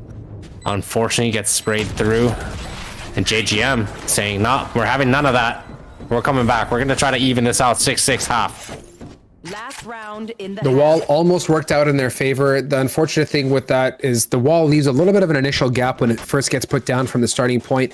Had it come around from the box, there might have been a better fighting chance, but that's a paper-thin piece of fire, to say the least, and they knew exactly where that spike was. So thin ice to begin with, but hey, 6-5, Illusion feeling very good about this, and Take Flight putting up a battle. I think we're going to see maybe a 6-6 half here on this, which is going to leave the second half of this map to be definitely an interesting one. I wouldn't mind the 6-6 half. I think the aggression on both ends have been very, very solid so far. However, the timing on each one could have been a little bit better, and that nade, that paint can, trying to clear out the left side of Hookah, but it doesn't do a lot of damage. The Polar Bear, good thing he's still checking. It gets flashed, but unfortunately that paranoia going in does not blind them, and is unable to peek and make any plays there. That, my dear Endless, is the beauty of a Crossfire's Bandito. Heavily aggressive here. Paint can to meet some resistance as they run it back. Scoob coming in to get Bandito out of that cubby. And he's going to push to get some U-Haul control. Hunter's Fury out to counter that aggression here as Carno going to alas take out Scoob's body there as he went back from the run it back. And unfortunately, Lockdown destroyed his Zeem, going to put a huge amount of effort to take out Ozo. It is all up to JGM getting swung from every side of the universe, and 7-5 half here, Endless, to clean this up. Switching sides. I like the way that round played out. You know, the retake was just really well done. The flank again by Zeem, and then the run it back. It just worked out in their favor. And you know, being able to clear so much information on that flank, and there's just that early aggression. It just works out really well. Right, I mean, he caught Goob on the flank. He caught, I believe, the Killjoy turret was there still, and just getting that early info, I think it works really well. So I'm curious to see if Take Flight is going to try to do something similar, try to get that early on aggression to really be able to get on that fast flank. So curious to see. You and I both, Endless. Now, Illusion on the attacking side here. 2-round deficit to keep themselves feeling strong as Zeem going to push heavily here, but the Killjoy is well posted up to keep that choke point of U-Haul under control, but it don't matter when Bandito and Carno are in the hood as Polar Bear answering, and now numbers in favor of Illusion, looking like shower aggression. Polar Bear is absolutely Ray Charles, gonna pick up Zeem as well, and now numbers evened up. Spike is down, and let us see if Take Flight can string this together and hopefully bring it back. As the recon does not do too much, JGM Frenzy meta strong with an answer from Papa Cole, and now it is anyone's round here. 2v2 situation, bomb is planted for them. It's not a lot of things to work with here for Take Flight, but Bandito able to get that initial pick, and Papa Cole finishing that off, and now their lead, 8-5. Here's the question now, though. Does Take Flight force? Are we going to see a Vandal buy? I don't know here. Kevin? Yeah, Bob, will he buy a Vandal? I don't know. Yeah, no Vandal. Okay, a little sigh of relief from my side. I much prefer the Stingers because the finances definitely look better when it comes to the round 3 buy, but hey, we've seen it work. But I do see a Bucky, and I do like myself a Bucky.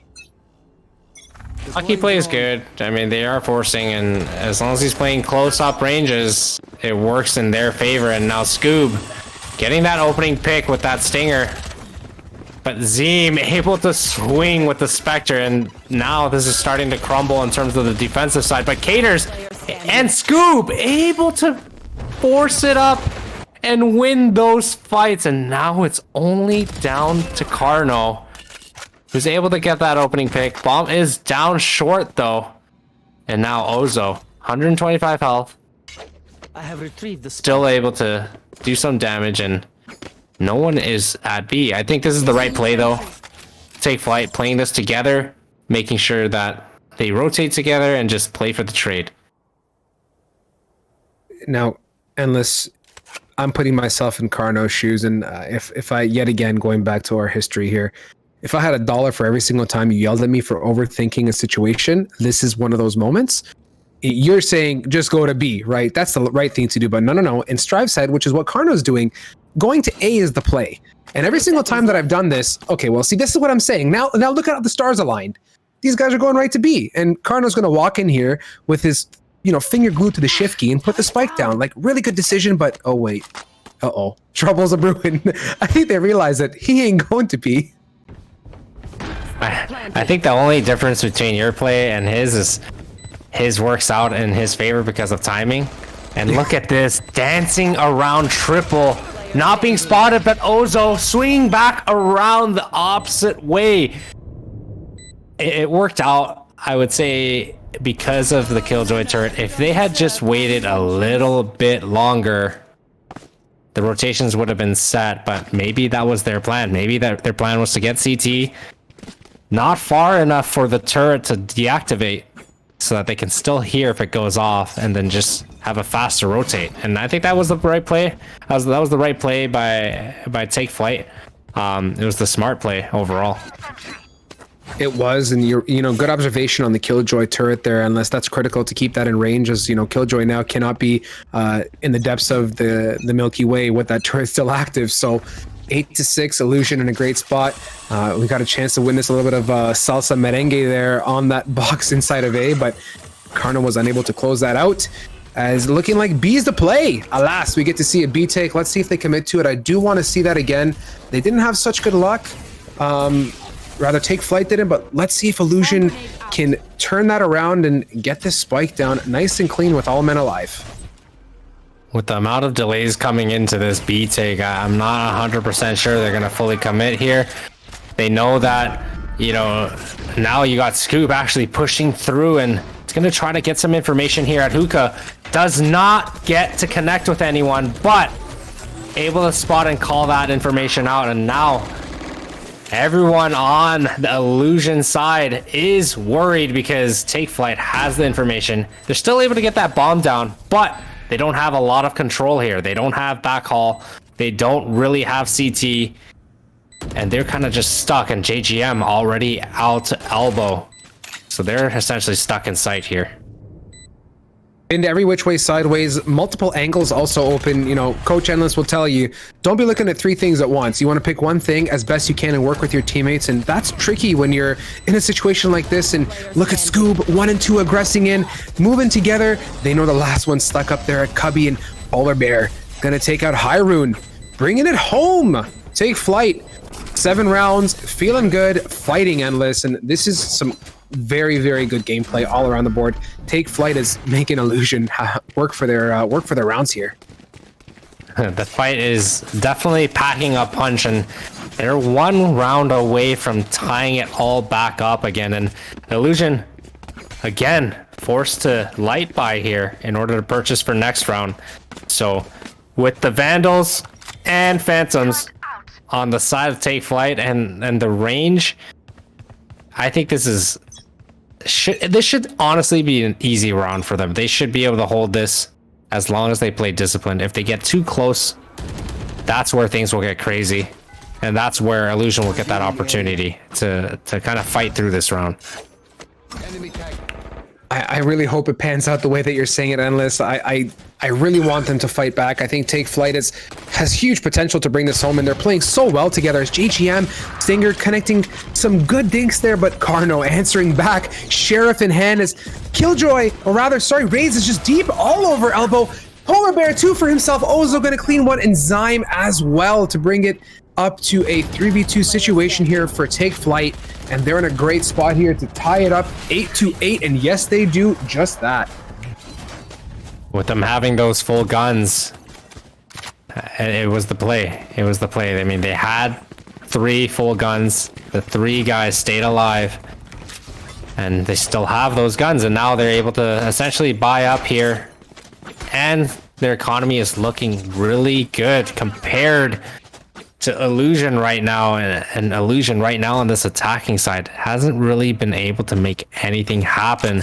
We're all tied up 8-8. I think they really need to start aggressing more towards a team aspect and just getting stuff done quick. I mean, you've seen them get Hookah control early on, but the difference is they get smoked out and they just get delayed, right? So they really need to get that info quick, get that aggression and map control quick, and then just fall off and maybe work something together. Illusion really has to work together as a team. You said it so well, and they just got to pick up the pace. I'm not a fan of how slow things are going. They got to change it up, If the slow pace is not working, at this point, you're in a position where you're just giving rounds up and not giving it up. I don't want to say it that way. They're fighting and they're not winning them. So something's got to give. You know, you go in with a certain mentality, a certain set of defaults and strats, but maybe in a case like this, it's about changing it up. You know, increase the pace, try a fake, sell it differently. But I'm really rooting for them here. As I hope they can bring it together. But Take Flight's been putting on a rally for us, and we're seeing a bit of a mimic here as we saw last game, where they're rallying so well as a team and they're fighting. They definitely want to pick up that intensity, and I mean, right now they're just not getting aggressive enough. 30 seconds left. You know, Take Flight is able to get that early information. They're using their skill set in the right areas to be able to get that early info going, but the issue is they're being able to get traded out. Caters and JGM able to open up that round back up in their favor, but bomb is down. There's only 7 seconds to plant. They're gonna be able to get bomb down, but it still is a 2v3 situation in the favor of Take Flight. Yeah, poor old Bandito here is stuck up in, you know, short U-Haul, gonna get one, but look at the swing there. The unison working with JGM and Ozo, who just come out of heaven, guns ablazing and able to connect that, bringing the lead up 9-8. First we've seen in a little bit in last there. They've rallied and they've got a round lead in their favor. This is really good for Take Flight. They're defending really well, they're rotating really well, and Illusion is just coming slightly short on the aggressive takes. And you know, maybe this is the round. Maybe they're hearing us and they're gonna say, you know what, let's just go hard here. And I see a bit more of a bunching up towards B. I'm really hoping they choose to take this nice and quick and maybe get the round that we want them to get so badly. They definitely need this round. I mean, they're all of them on light buys in order to purchase for the next, but I just think they're not going to get enough info, and you can see already Take Flight getting that aggressive short information, knowing no one is there, and now the rotates will easily come in and they're just going to cheat towards B, especially JGM able to get that initial pick. Ozo now finishing off Bandito, and now just like that 4v3 situation, they have bomb control. Ozo able to hold and maintain that control, but finally gets taken out by Carno. But now it's all left to Hyrule. Unless I'm disappointed in how these trades are coming out. Really and truly, I'm not happy about it. Illusion is not working together as a team. They're solo swinging like Bandito there in Hookah just swung and there was no follow-up. There's no support there. Meanwhile, you have Take Flight who's just posted up there and they're just picking off these people one by one. They're all kind of swinging around, one from long, one from Hookah, and it's just not working in their favor. So, you know, it's up to Hyrule now, who's in a position in Hookah with 2 people behind him. And hey, the TP is the right choice. They hear it. Does he cancel? No, good decision because he knows that they were up close. He's going to put that spike down and play for a clutch endless. That was a really well played, well thought out process. I mean, Hyrule now being able to play a post plant, knows one has to get on the bomb, but doesn't expect Polar Bear to just be watching U-Haul with an off angle. And unfortunately, it doesn't work out in their favor. I guess Hyrule's overall thought process was, I planned it for spawn and heaven. They probably just try to wrap and not expect, you know, for there to be a U-Haul play. But I mean, Polar Bear quite aware, brings it up 10-8. Everyone's aware of the Polar Bear, or rather Polar Bear is very aware. Okay, all right, I'm gonna cut it out. I'm just gonna stick to my day job in casting. Jeez, rapping ain't my vibe. So here we go, bringing it home potentially for an 11th round for Take Flight. Illusion still fighting to keep their feet in the water here, and Endless, this might be the B play that I wanted them to work on so quick. Quick smokes are out from Omen. Now the timer is ticking as they're going to swing wide, but look at the double up Octagon here. Counter flashes, 1 flash, 2 flash, Scoop 1 and 2, Hyrule 1 and 2 as Caters and getting on Bandito, and right before that ultimate, gonna take him out as well. And Spike is now down. For the first time in a bit, Kevin, we saw some good aggression and really good trades as the flash is coming out left, right, and center onto Octagon. That was a very good take. I mean, sure, they lost a lot more people than you know they wanted to, but the trades ended up being pretty good pretty even. And oh my, they spot him through that smoke, and luckily that turret didn't, or he would have fallen a lot sooner. And now it's left to Papa Cole. He's gonna be playing this bomb as much as possible. But now you got Ozo trying to hold it. He knows he's not on bomb. He knows it's only halved. And Papa Cole able to clutch that up, and that's the round they need. That was the round they need, and then some. You know what? The aggressive play, and this, I think you may agree, was the right choice. Getting on there nice and quick, putting the pressure on, and you know, working as a team, getting that octagon control. Everything kind of just, you know, aligned itself, and Bandito was there to seal that deal. And now, one round away from evening it up, we are in for a battle here, as Take Flight is not going to get that walk away they wanted. I need to blow something up. With this being map 2, I mean, it's a must-win situation for Illusion here. And like we said, much needed round. I like the aggression, but they just need to keep it up. And I think if they do, they should be able to take this game back. I have full faith here, but look at Polar Bear's decision to be aggressive. That's what we were talking about on the defender side, getting early information, getting through showers, and again, throwing a bit of a wrench into Illusion's plan as Cater's getting met with some Bandito, but making quick work of that with a crisp headshot there. And now Spike is planted, Illusion again in a tight position rather, with 3 people alive as Hyrule unable to counter the lurk of Polar Bear, and they're pushing here, Endless. See, the issue there, Illusions, they all went up short. So Take Flight fell into a retake setup, holding showers, which is a huge crucial part to a retake, and it just makes it so much easier. And with that flank there by Hyrule, it's just so close, but Polar Bear was just a little bit too aware and able to get that shot off before he could.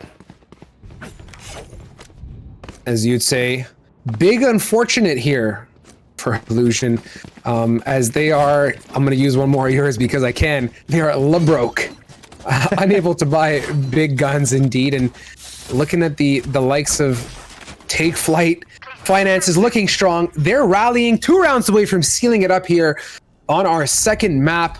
We want to see Icebox, but at the same time, we also want to see dubs, and that's what's important to us. Your Hunter's Fury is live. Gonna try and connect it here. Papa Cole is swinging, unable to seal the deal, unfortunately. And B, aggression yet again. And let's see if the recipe is able to deliver, but not so much there when you met with the powers of Caters and JGM to deny. And it's up to Carno now to close it out. And now they're going to be sitting with their backs against the wall up on match point here in favor of Take Flight. I think the overall defensive aggression that they're showing, I mean, they're getting that aggressive peak going on at long B and getting showers control. They're just proving to be a little bit too much right now for Illusions to handle. And like I said, I really hope they can just string along something fast just to catch them off guard. I think that's honestly one thing that hasn't been working, and because Take Flight's able to get that early info, every time, by the time Illusion's ready to take a site, there's already 3 of Take Flight's players there. It's tough in those situations, Endless, and like you said, the rotations on the defender side has been so good, and they've just been positioning themselves so well for all these retakes. And like we said, discipline is critical. Understanding when to go and when not to go, when to gas it up and when to break is critical, and letting the round breathe a bit. No reason to get hasty, and part of it is communicating really well with your teammate. And now Polar Bear gonna connect one, gonna take out the enemy, raises Bandito getting deleted. Paint Can isn't able to bring some damage to the table as Zyme pushing in, or Zeem rather, pushing into you. Can connect to Polar Bear, is just waving the keyboard and the mouse left, right, and center with the ace to close out game point here for Take Flight. Both maps, it's a wash. We're not getting Icebox. What a game, Endless. Huge way to end it up here. We're not getting Icebox. But man, what a play by Polar Bear. But see, that's what I'm saying. I mean, Illusion, They waited just too long, and by the time they started to fully commit to the site, the rotations already came in, and it was just a little bit too late for Illusions to really execute. I mean, Take Flight, they took straight advantage of that. I mean, they got that early info again, able to rotate off quick and easy, and just be able to stack that site. And by the time they took it this time around, they already had 4 players there. And on top of that, I mean, they couldn't even get rid of Polar Bear in U-Haul. The wrath of the Polar Bear was so apparent there. Starting the round out right away with the ult and just opening up that kill. You could feel it coming. Like, Polar Bear was a brewing and definitely popped off there, holding strong on short. And, you know, the collapse just wasn't there for AM. Unless I'm heartbroken because I felt Illusion was able to do a lot of damage early on, but history kind of repeated itself a little bit as we saw them follow in suit with what map 1 panned out for us on Haven. Closing off Bind, that's the first BO3 in the books here for Take Flight, bringing it home and securing a spot, which must feel really nice, eh? I mean, when $2,000 is on the line and you have an opportunity to win it, always feels nice. But you know what feels even better? Drink Control. I don't know if you've tried their new cinnamon flavor or even their cookies and cream. Man, that stuff is really good. It's the perfect meal replacement. We have our code GLG10, gives you 10% off your purchase. Use it. We usually give giveaways and stuff like that, so join our Discord. I mean, we don't know when the next one is going to be, but why not be here for an opportunity to win something, right? But, you know, we'll be back with another match shortly, so stay tuned, and we'll see you soon. We'll get another one. Sylph will find Doobie. Blast us find Sylph though in the trade, and now it's a 2-for-2. Yeah, Doobie being able to pick up 2 kills there is absolutely huge, though. So much damage to the economy if they can continue to get more here. As the Luxie gets 1, goes for 4, can't secure it. Badger needs to pick up the slack, but that is still a round win, but very costly for AU, losing 4 members to Pistols. Smart play from Thrifty. It's not the kind of play that we would think we'd see because they are taking their time. They are making sure that they don't get caught off guard by some of these piecemeals. As Quantavius, as soon as I say it, Defcon gets caught off guard by the shorty and gets immediately taken down, and now the round starts. The massive rotations, though, coming in from Thrifty to go straight towards the A site. Gonna be pretty big as Doobie will find kill. 3 members here in Garage looking to bust out, but here's Sylph just holding the angle. Kill is forced off down to 20 HP, but do they repeat or did they just let the site do? They just let the site do. Sylph picks up 1, picks up 3. Badger secures the round, and that's 2 in a row now, once again for AU. Sylph just peeking out and saying, look, I didn't want to play this map 3. I wanted this. The smoke dissipates in clay. This is trigger ready. It does heal up the squad a little bit more. Now there's rifles in the hands of Wichita. Can they get more? The lineup! Sylph with an amazing 3K just shuts down the retake from Wichita. And just cycles through the weapons to find the skin they like the most. I mean, what a lineup right there. You hate to do that. 3 people pushing in from the same angle at the same time. It's just... by Arma. Harrisburg needs to continue to do that. Work in those pairs, those trios, try to get those trade kills. That's how they get back. But Alex blind through all sorts of different things. Able to get that kill. Taco, though, finds 3. Secures the round for Harrisburg Armada. They desperately needed that to stay in this match. The uplift from the Jet, going to be taken up a little bit, but not going down. Alex finds Scuffy, just waiting for those exit frags. Is Harrisburg Armada pushing in? Taco finds 1 on the quad. That's huge. Goes for a second. What is that? Oh my lord!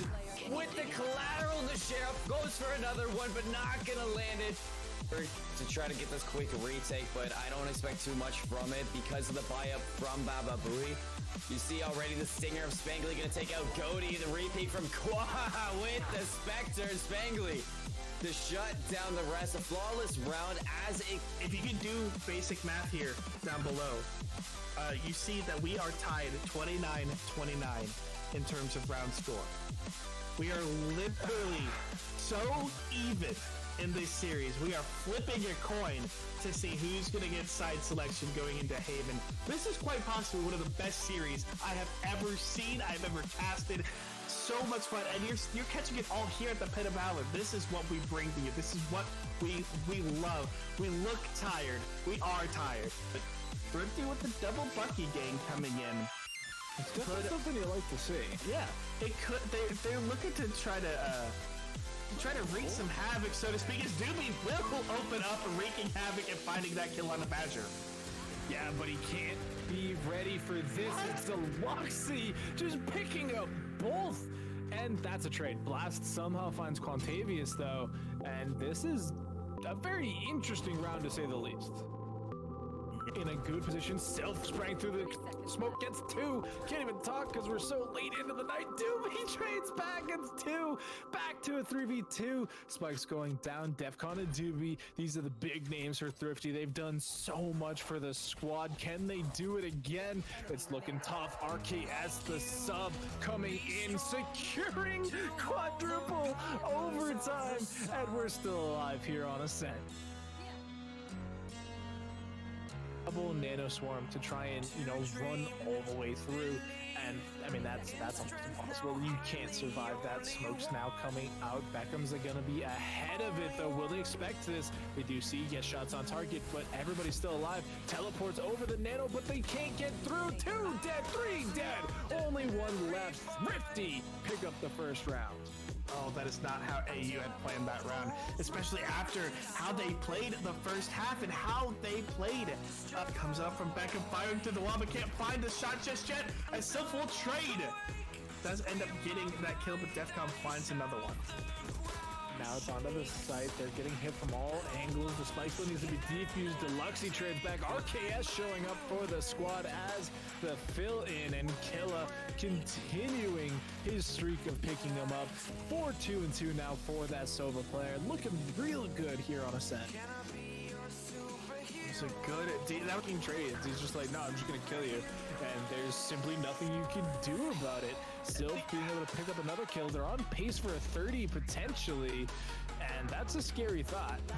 The only thing I can compare how Deluxy is playing to is Team Fortress 2 Pyro, WM1 the entire game. That's how Deluxy's playing, and it's amazing. Now, I do want to say, Deluxe has snuck themselves onto the site. Dart sees the dart, gets the headshot, that's it! Chalk it up, that's going to be the victory for Asia United. The spike is down, just like you said, just needs to pick up that kill to secure it, but there's the confirmation from Killa.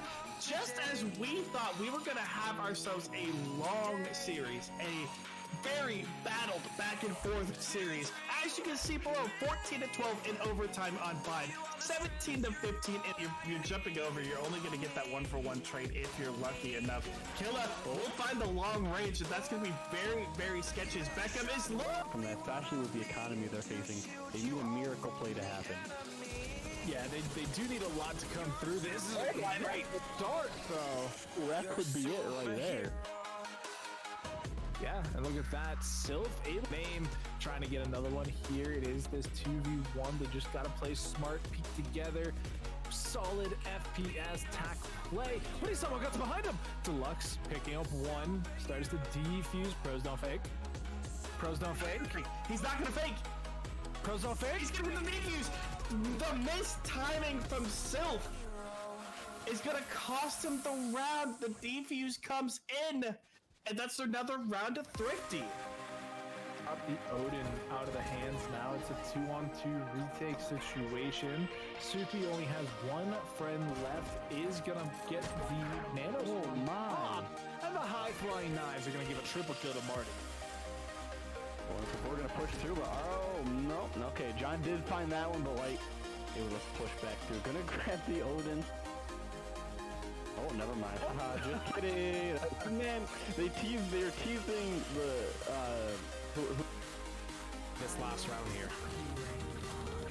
That they do, and definitely not the way you want to rally as Benji swiftly doing some work. KP in a bit of a run. Shade! Gonna take a shot out on through the wall at CT and taking out KP. Hang around with that judge. Manages to take out 2 and make Benji's job hopefully just a little easier here. That res, though, talking about Sage plays, that is a pretty big res there as it gets all the Killjoy utility back online as well. But Benji finds Enjoy there, taking him out. Very nice and quick there. Gonna have to wonder if both his enemies now here are in this underneath heaven area. Drops below, takes out 1 and 2.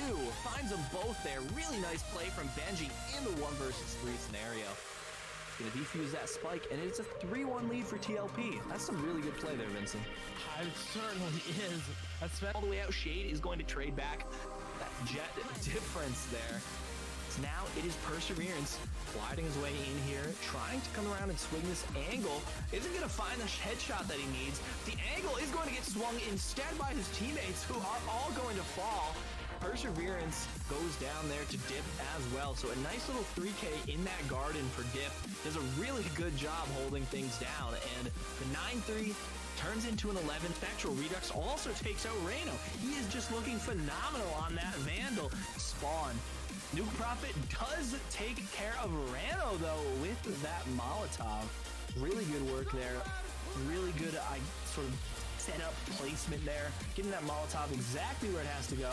Less so from the Sova ultimate, but it is Dynasty going to be able to take out Nuke Prophet. Dip, though, finding all the kills there. 1 with the utility, 1 with the gun, and Dynasty gets a clean little 3K there that round as well. We've seen a lot of individual performances here. Shot by that Cypher Cam through the smoke. Benji, though, gonna come flying in, taking care of Shifty and Bap. Dynasty finding a couple of his own there.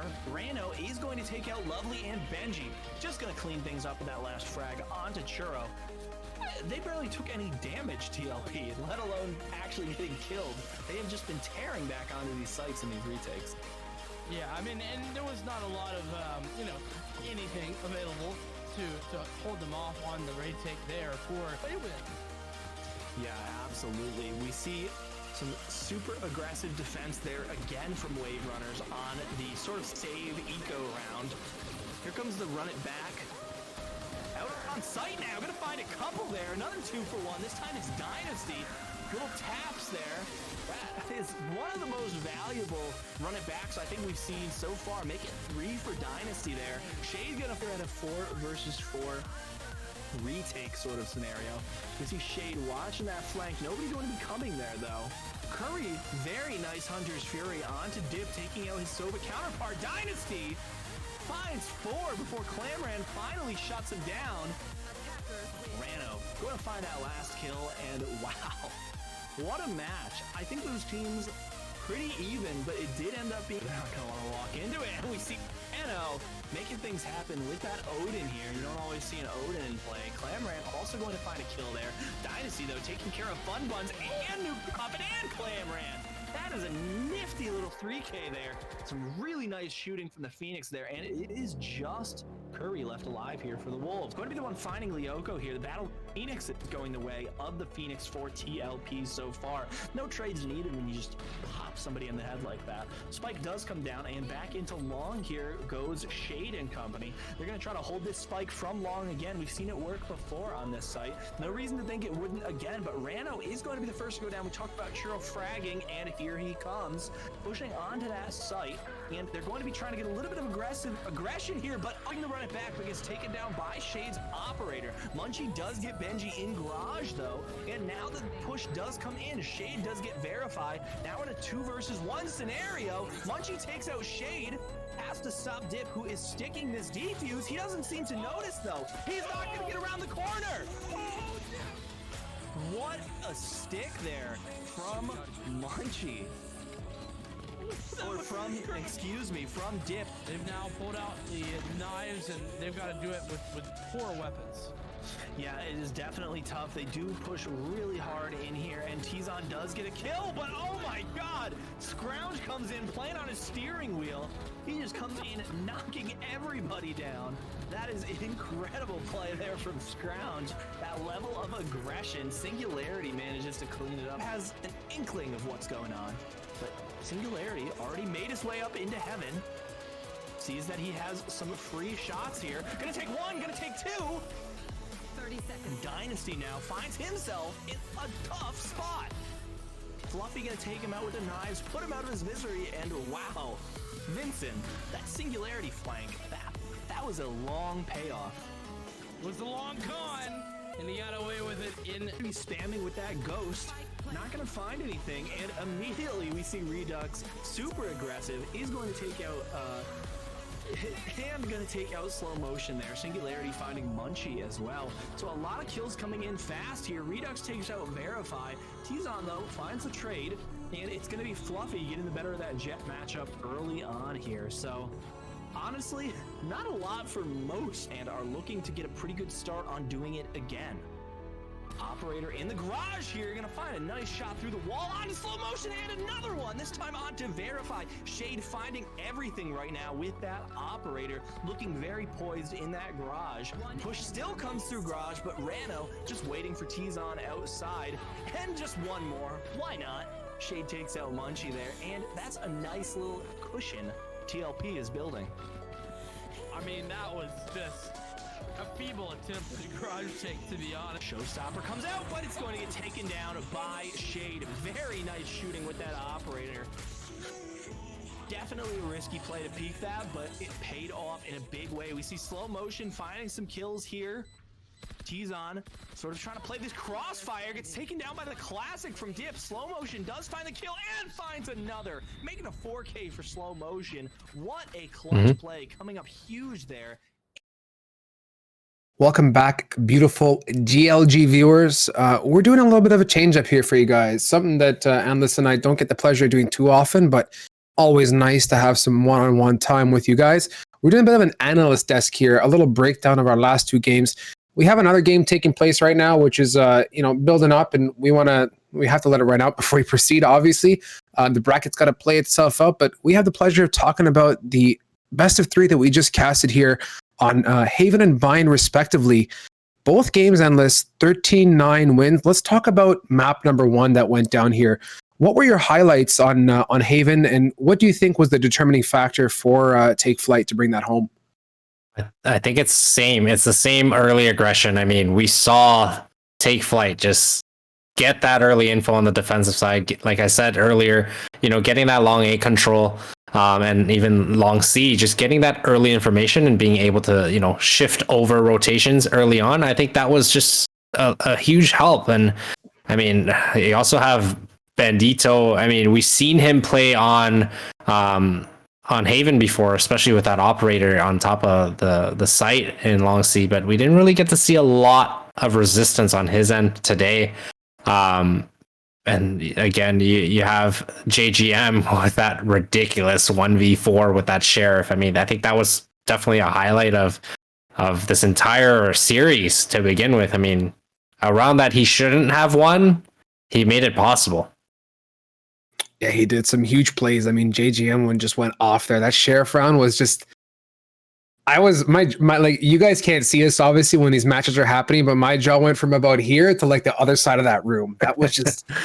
that was like, the more like question marks in the chat. That was one of those. That was a really good game to watch. And I mean, the one thing that I want to comment on for both games for Take Flight is it's just interesting how the momentum started and then how it changed over on both games. You had a snowball effect here, a little bit of back and forth, and then it started to teeter a little bit towards Illusion, and then towards the latter half, it's like Take Flight is like a locomotive engine, right? Like they're just shoveling the coal in, they're just getting going, and then as that that train, that steam train, that engine picks up pace, it just goes and goes, and they were able to rally. And I attest that partly due to adaptation, right? Part of this game is adaptation. And just like any first-person shooter and, team sport is learning what the enemy team is doing. And more than often, that kind of drives the shift that we see. A team will eventually start to pick up on the nuances, certain play styles, certain bit of aggression, what each team is doing when, and then likewise, like you said, the early aggression, right? On a defender side is knowing, what is Illusion doing and where can they exploit?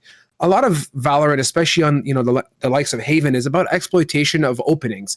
You don't want to play completely passive and be forced to rotate through traditional points, like through spawn, for example.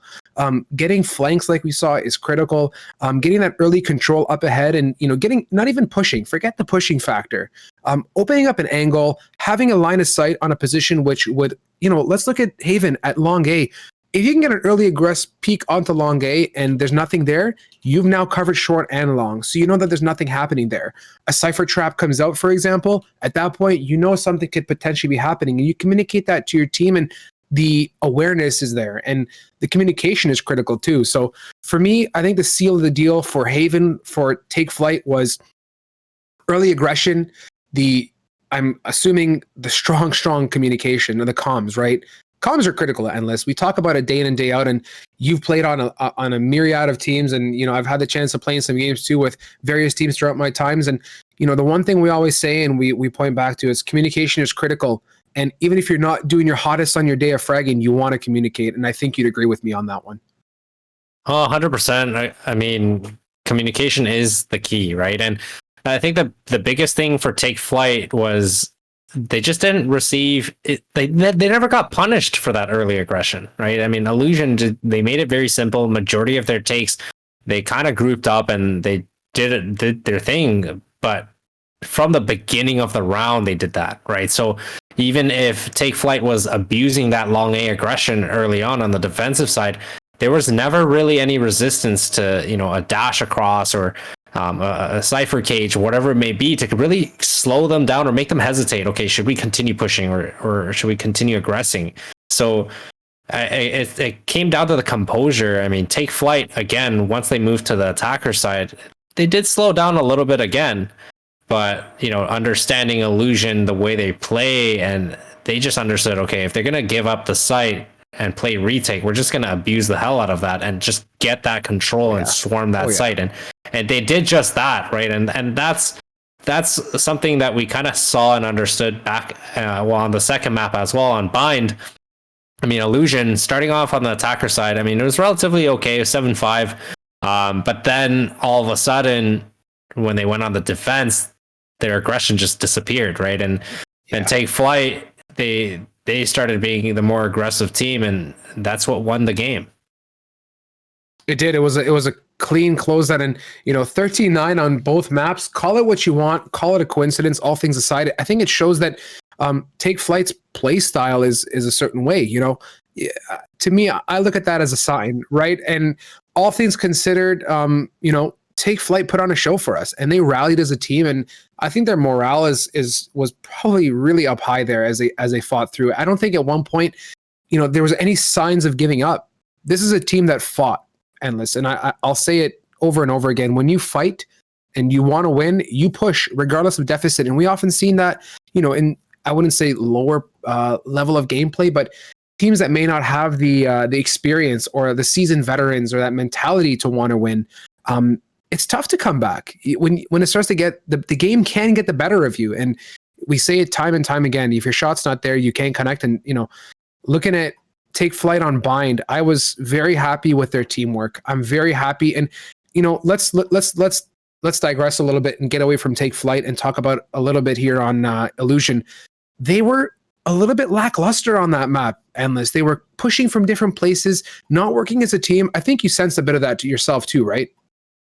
Yeah, there was a lot of situations where you see the aggression, and it just didn't seem like the entire team was really on the same page. There would definitely be 2 to 3 members of each team kind of trailing behind their take, and it just didn't seem right. And even back on Haven, some of the retakes we saw, we saw Bandito just dash into sight, and it was just the whole team was not ready for that, right? And it comes down to the communication as well. You can have 2 of the teams that have exactly the same type of skill level, but at the end of the day, if you have a better communication, that honestly does wonders. And it goes along with every type of esport, a team environment. It doesn't matter if it's real sports, the communication, that's what it comes down to. And the people that have the best communication and the best teamwork, being able to paint that picture in your teammate's head so that they don't really have to look at the radar, or they know exactly what you're seeing, that's super, super crucial, because they can understand how you're playing and how to play off of you, right? Without having to really kind of, go over that. But we did just get notified Zero Marksman did end up winning the series there. So we're going to have a little bit of a rematch here against Take Flight and Zero Marksman, which Zero Marksman were actually the team that sent Take Flight to the lower bracket. So, I mean, I'm excited. I'm wondering if Take Flight has, some revenge kind of brewed up for this one. And I think, they will be starting on the defensive side. I think the map will be Haven. And Take Flight, we saw just now, had some really good aggression, some really good early information that they were able to get. So I like it. I like this matchup. Me too. And ZMM is a team here that, made their mark in the December 30th Pit of Valor. They beat Thrifty, which is now known as Royal. They've been in pretty much every single GLG tourney here, Endless. Like, these guys show up, they do work, and, they've won against teams like the Wichita Oblivion, Finance G. Like, they're a team that can push, and they've beat Wave Runners too. And that's a team that you and I had the chance to cast, and those guys put in massive amounts of work there. So they're pushing here, and you can see that unfortunately they've lost to the likes of Dreamland, which we had the pleasure of casting to, and that was a tough matchup. So Zero Marksman coming here with a little bit of vengeance, I think. And we're seeing that now. And getting into some Haven, I'm looking as I want to say that the similar will be managed to analyze right now and talk about Haven, that same set of mantras need to carry forward. I really want to see Zero Marksman in a position to get early information, get the early peaks out, aggress where needed, and obviously Take Flight, having played Haven, I think they're feeling pretty good too. Must be nice though to warm up on a map, knowing, not knowing, but warm up on a map and then get the chance to play that again. You can obviously develop your team and your plays and be able to work on your mistakes there as a group. And on top of that, right now, Take Flight, keep in mind, they only had to play 2 maps in that best of 3 just now. So Zero Marksman having to play 3. I mean, they did beat Moonrise, but are they kind of tired? Who knows? I mean, it could be a factor that is added in. But then again, Zero Marksman is going to come into this match knowing that they sent Take Flight to the lower bracket to begin with. So momentum-wise, it's hard to say who has the momentum. Take Flight definitely feeling good with that 2-0 in that best of 3. And on top of that, it doesn't matter. These two teams both qualify for the grand finale event, which is going to be $2,000 in terms of the prize pool. So these guys must be happy. I mean, they did what they had to do. They qualified. Now it's about who's going to win that $100 today. Hey, yeah, $100 is $100. It's all good. I mean, this is a shot for prize money, better seating, like all big things. Like seating too is pretty nice. You want to get there, and I think it's a good comfort, knowing you've qualified. But of course, it's about a little bit of bragging rights. Like, you can't come into this matchup and say, man, whatever, best of one, it's all good. Like, they're gonna push. This is I don't want to say it's I don't want to use the word ego battle, because it's far from that. It's about asserting dominance and making yourself known in these tournaments. A team like Zero Marksman that's shown up day in, day out on our events, they're here to continue that, and they want to rally, and it builds your team rep. And event after event, the names set differently with you. And having seen so much Zero Marksman, I'm expecting a lot from them, Endless. And Haven, I think, is a great opportunity for us. We love casting it, and listen, it sure beats casting Ascent, okay? Because Ascent, I am not down for that anymore. And I'm really upset we didn't hit that map 3 on Icebox, because I was really down for Icebox, man. Like, it's Tuesday. Icebox would have been great, but that's okay. That's okay. Because I think we're on the verge of getting into this. Predictions. Now, I don't know how you feel about this. I'm on the fence. I like doing early predictions because it's something fun, right? We get the chance to make a call and then see if our potential scores come true. I'm going to go and say 13-9 again for Take Flight, because I believe in the luck of the threes. See, I want to say Zero Marksman, only because they did win initially. Now, I want to just play the opposite side as you, right? If you chose Take Flight, I would pick the other way around. Same thing, vice versa. But we got information as well due to the storm that's happening right now in Texas. I mean, I'm sure everyone has heard what's going on over there, but Zero Marksman has one of the subs in, and I mean, if their coach is their sub, so maybe the coach can finally show up and be like, hey, we don't need are 5th right now. I'll step in. I'll knock them out once again. And, you know, winner of this match, they go on to face Sakura Storm in the lower finals in the best of 3. And then on top of that, winner of that, on the way. Been sitting there waiting. No idea when they will start, depending on how long these matches go, but they're waiting, they're ready, and you can be sure they're going to be warmed up. So 2 very tough teams to continue on to face, and I'm rooting for Zero Marksman on this one. You guys can see here by my face, I'm a little bit fidgety. Usually on stream, I'm very stationary, very stoic. I'm keeping my composure together here, Endless. But I'm excited for this matchup. This is a BO1. Like, we have very little room to breathe here for these 2 teams. It's going to be tight. It's going to be tight. And I'm sure they're feeling the pressure. And I was waiting for you after that coach reference. You're like, hey, coach, tag me in. And that's one of those situations where the coach has tagged himself in. You know, imagine being in like the NBA finals or something. And like, all of a sudden, I don't know, take your pick. Any player. LeBron James, like, yo, coach, come take my spot, bro. It's all good. It's all good. Man. But a little bit of that happening here. Put me in, coach. Yeah, for real. And getting into it, guys. Teams are in. We're ready to jive as we're loading. Thank you so much for tuning in with us again.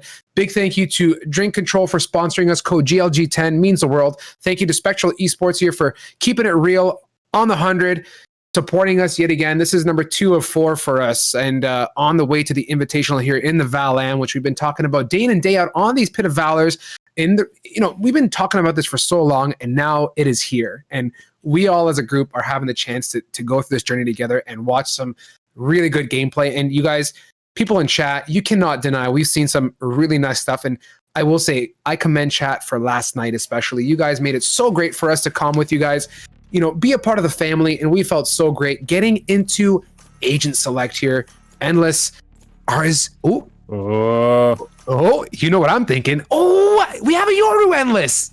We have a Yoru, but on top of that, we have Arena. And now you know why I picked Zero Marksman as my team to win here. You know what? Your spidey senses must be tingling on all fronts here. Look at this combination. This is just, the amount of engage potential is just huge. I mean, absolutely amazingly huge. You have the likes of Reyna, you have the likes of Yoru with, that's 1 flash, 2 flash. You have 3 flash from Harmony playing on the Phoenix. Then you have a smoke from Jet, and you have a Raze who's just going to be flying by you at the speed of sound there. And that's so much attack potential coming out from these guys. And on the opposite side of the spectrum, what I would feel is a bit more of a conservative comp, and this is going to be really interesting. This is new to me, Endless, this type of breakdown for Zero Marksman. See, I mean, Sheesh is right. Right away, I'm looking, okay, Zero Marksman, they don't have smokes. They have 4 duelists.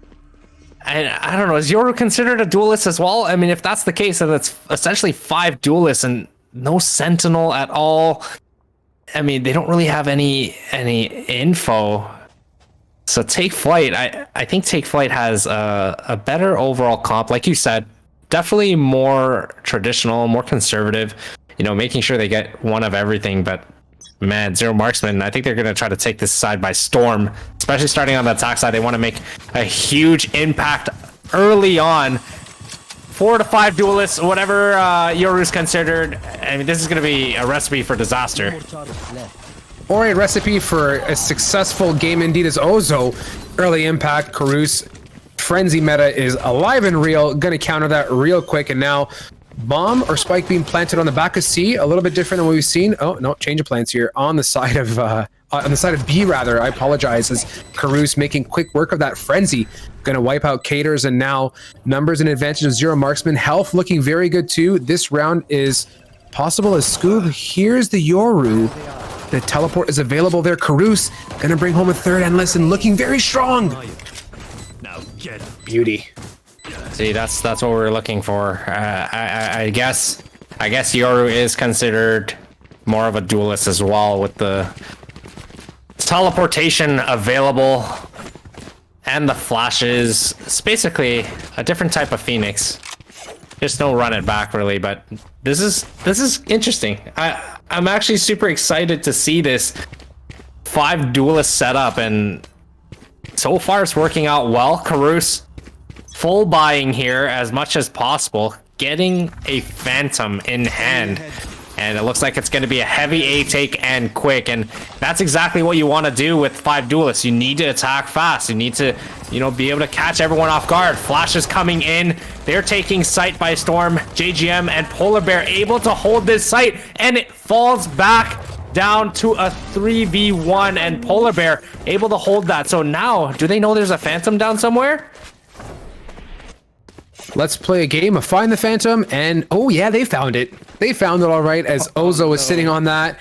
Mamma mia, this we had that again. What is with these round 2 buys? I'm not digging it, but I mean, you know, buys coming out again too for the Take Flight gang. They're gonna do their best to equip themselves to hopefully defend this off, but 2 big primary rifles there on the hands of Zero Marksman. Bucky galore to bring up the top and bottom for Polar Bear and Caters. This is gonna be an interesting round as I think C Collapse is the play, Kevin. C Collapse definitely should be the play. I mean, they are on a save here, so with it being 5 duelists, entering a site should never be an issue. I'm just worried more so on their defensive side. Perseverance and Harmony able to get those opening picks, and Harmony again getting that Vandal in hand now, able to bring this down to a 4v2. And now the momentum's going to start switching again, and Perseverance always in the good positions to be able to get kills like that, which are essentially just free. Now it's all left to Scoob. Has a Vandal and a Dream. 1 versus 4 situation. Let's see what he can do. A man on a dream, a man on a mission as Scoob here, whipping those flashes, whipping his hair back and forth. On top of connect the swift shot onto Perseverance, and Harmony counteracting back one time, sending Scoob packing, getting another round for Zero Marksman. Let's get it on.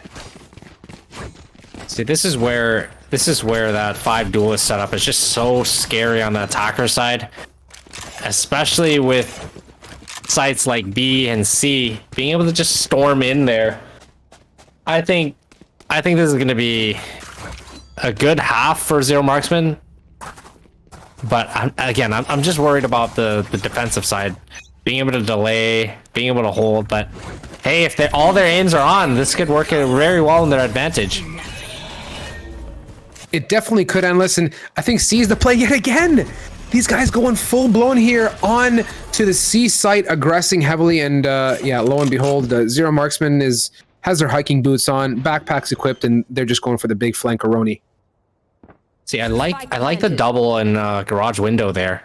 I mean, they're making sure that they're holding garage, making sure that they can't get flanked, and sure, it could be planted for long, but they're not going to play anywhere on long. Just to add a little bit of a difference and a surprise factor in, and Harmony able to get out Caters, and now you got this long C flank in all 4 of their players. So this is going to be a very hard retake here. Karus able to get the first 2, and now Ozo getting sprayed down to 1 HP, but still able to connect to Jackson. But Karus once again able to end that dream, make it a commanding 3-1 start. And 7-1 scoreline for him. All aboard the Karus caboose. I had to say it. That's huge, man. 7-1 Reyna showing up heavy there for you, Endless. And I know you like those Reyna plays. And hey, so far, all things considered, this is a strong comp. You know, Endless, we talk about comps, right? And traditional or, you know, or not. If you're able to really capitalize on the strengths of your utility, any comp can work, I'd say, right? There's limitations, of course. There's certain strengths, but when you have a heavily aggressive team, so long as you can aggress, it's going to work in your favor. You just can't fall victim to the flaws of the agents. As right now, run it back here, heavily available as Harmony coming in, living as the run it back, sending him back to his body, and now jumping through. Scoob is getting pinched every which way, and he's okay. He's not too afraid. And Perseverance connecting here. Can they commit to C, or are they just kind of get some info and maybe go back to B, Endless? Man, JGM just dodged that showstopper just in time and doesn't take any damage from it. Or does he? I think he did take a bit, actually. And now they're just going to fall back towards A, and A is completely open. Look at Karus already pushed into their spawn. And that's 2 free picks there. Harmony on this flank. And now, Take Flight starting to hesitate on this retake. They're just going to fall off and save. Save is the right choice by far, Endless. I mean, in a situation like this, you've got, you know, you don't want to go in and just lose your guns. I mean, there's 4 people alive. The spike is planted in the depths of A. They're probably posted up every which way, and now look at them. They're just hunting. Zero marksmen, they're all over it. They're not letting anyone save us. Caters lurking in the corner of C, and Polar Bears is there to support. This is going to be a great crossfire, but he gets swung on, unfortunately. And now Karus on the flank here. Oh, doesn't expect him to be there, and just in time, still able to take out Polar Bear. He's not going to be able to save that operator. And now it's up 4-1. Zero Marksman is doing so well for themselves, exploiting the strengths of their composition. If they keep on pushing Endless, I foresee this being a very troubling situation, because one thing that throws a lot of teams off is just the style of gameplay. You know, you're used to battling a certain comp and a certain layout, and you just don't know what to do when they're just, you know, barraging you from every which way. It's tough to counter, and I think you've seen that happen too. Like, you may play against a team, you know, that's in Radiant, and then you play against a team that's in Silver, and their play style is so different, you just get caught off guard. You definitely do, and once you start hitting a higher level of gameplay, you start to wonder, okay, is the difference? I mean, you sort of expect that sort of discipline, like you're saying. So sometimes playing against lower tier players, they do some stuff and some decisions that you just never expect. And I mean, Zero Marksman right now, man, taking a commanding 5-1 lead. I think they're feeling good. I think they're feeling good. They now know, okay, we sent this team before. We're gonna send them packing this time until the grand finale, and that's where they'll maybe meet up again in hopes for a revenge. I hope so, Endless, but let's not get, I don't want to get too ahead of myself. I don't want to call this, because I'm having way too much fun here, and I'm really enjoying the gameplay. Karus so far showing up with a minty 11-1, feeling very strong. Finances are just looking great as Jackson whipping his knife back and forth there. They're ready to rumble yet again. Let's see what the play ends up being, but given my incredible statistical skills, it's going to be something aggressive. Aggressive is right. I mean, you got 5 duelists. You have to be aggressive. There's no choice otherwise. But JGM able to open up the round, but Harmony and Perseverance right after get those trades to equalize. And now it's down to a 3v3 situation. Perseverance kind of forced to fall off a little bit. And here's where they should just regroup and take something together. The defense is essentially spread really thin. 3v3 is always in the attacker's favor, especially if they are on the defensive haven. Yes, sir, indeed. Let's see what they choose to do. Ozo making the right decision. We pointed out, getting aggressive, and now revealing enemy locations. Ozo's going to aggress, going to be met with a Yoru who can't connect too much there, and getting him out real quick. And you know what? Let the turning point begin, Endless. Is take flight as putting their foot down and ending this rampage from Zero Marksman. I mean, momentum has definitely shifted this round, but don't forget, Karus is still alive, and with it being a Reyna, as long as he is aware of his flank, which he doesn't seem to be, but still able to get JGM. But Scoob, always there to help out his teammate. Bring this back 2-5. 2-5 indeed, and bring out the balance books. It's always good to pick up some kills. Like you say, unless you touch on it day in, day out, getting the value, making sure you can get what you can out of that round. If you can't bring home the dub, then try and get some kills and get the finances to figure themselves out. So let's see if they can continue this rally, take flight, feeling strong. 2 rounds in their back pocket so far on the defensive side. They're going to have to adapt quickly here, and maybe we're going to see that now.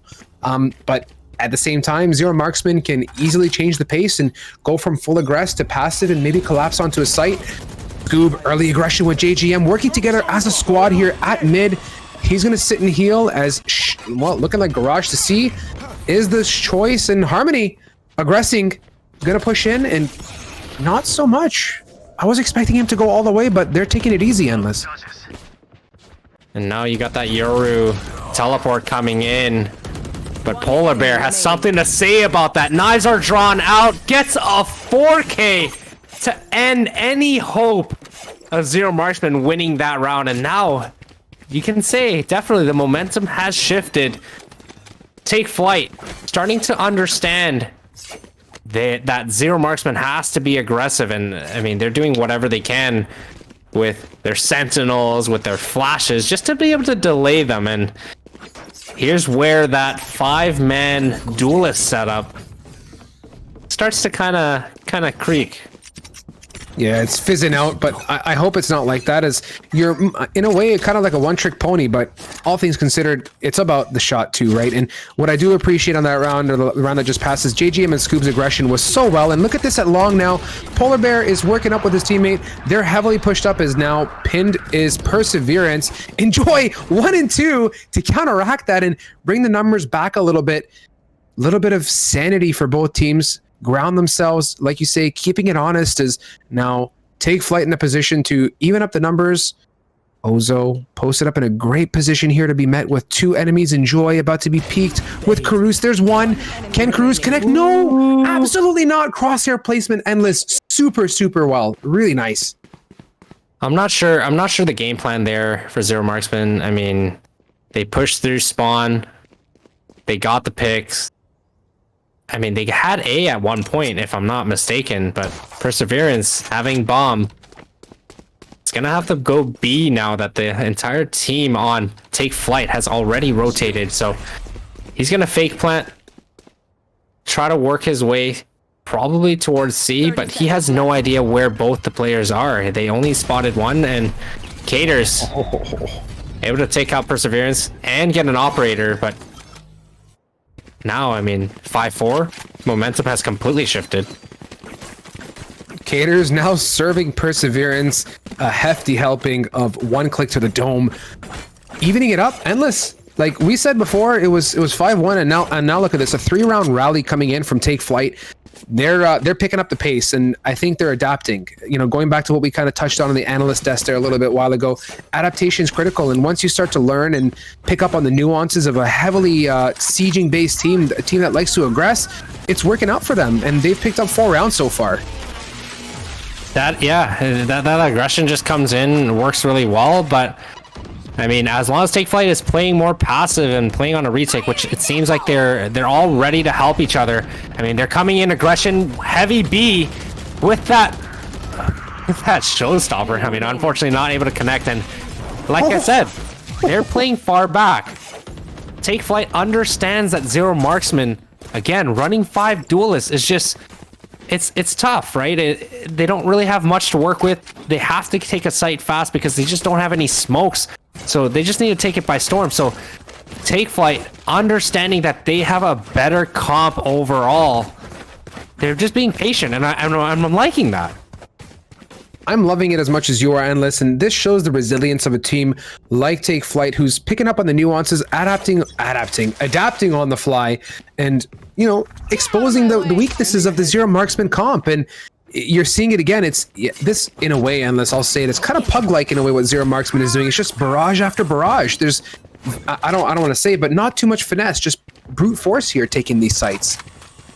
They don't really have a choice to do so. Like I said, I mean, they can't really delay much, and jet smokes have been nerfed and back to the original timing. So with that being said, they just have the only option to just push in and do what they can. And you see the dimensional drift coming in from Jackson, trying to get behind them, and Zero Marksman able to hold this post plant pretty well so far, knowing one is in heaven. Now Jackson is also on the flank, but Cater's already in sight, able to get 2. Well, actually 3 in total.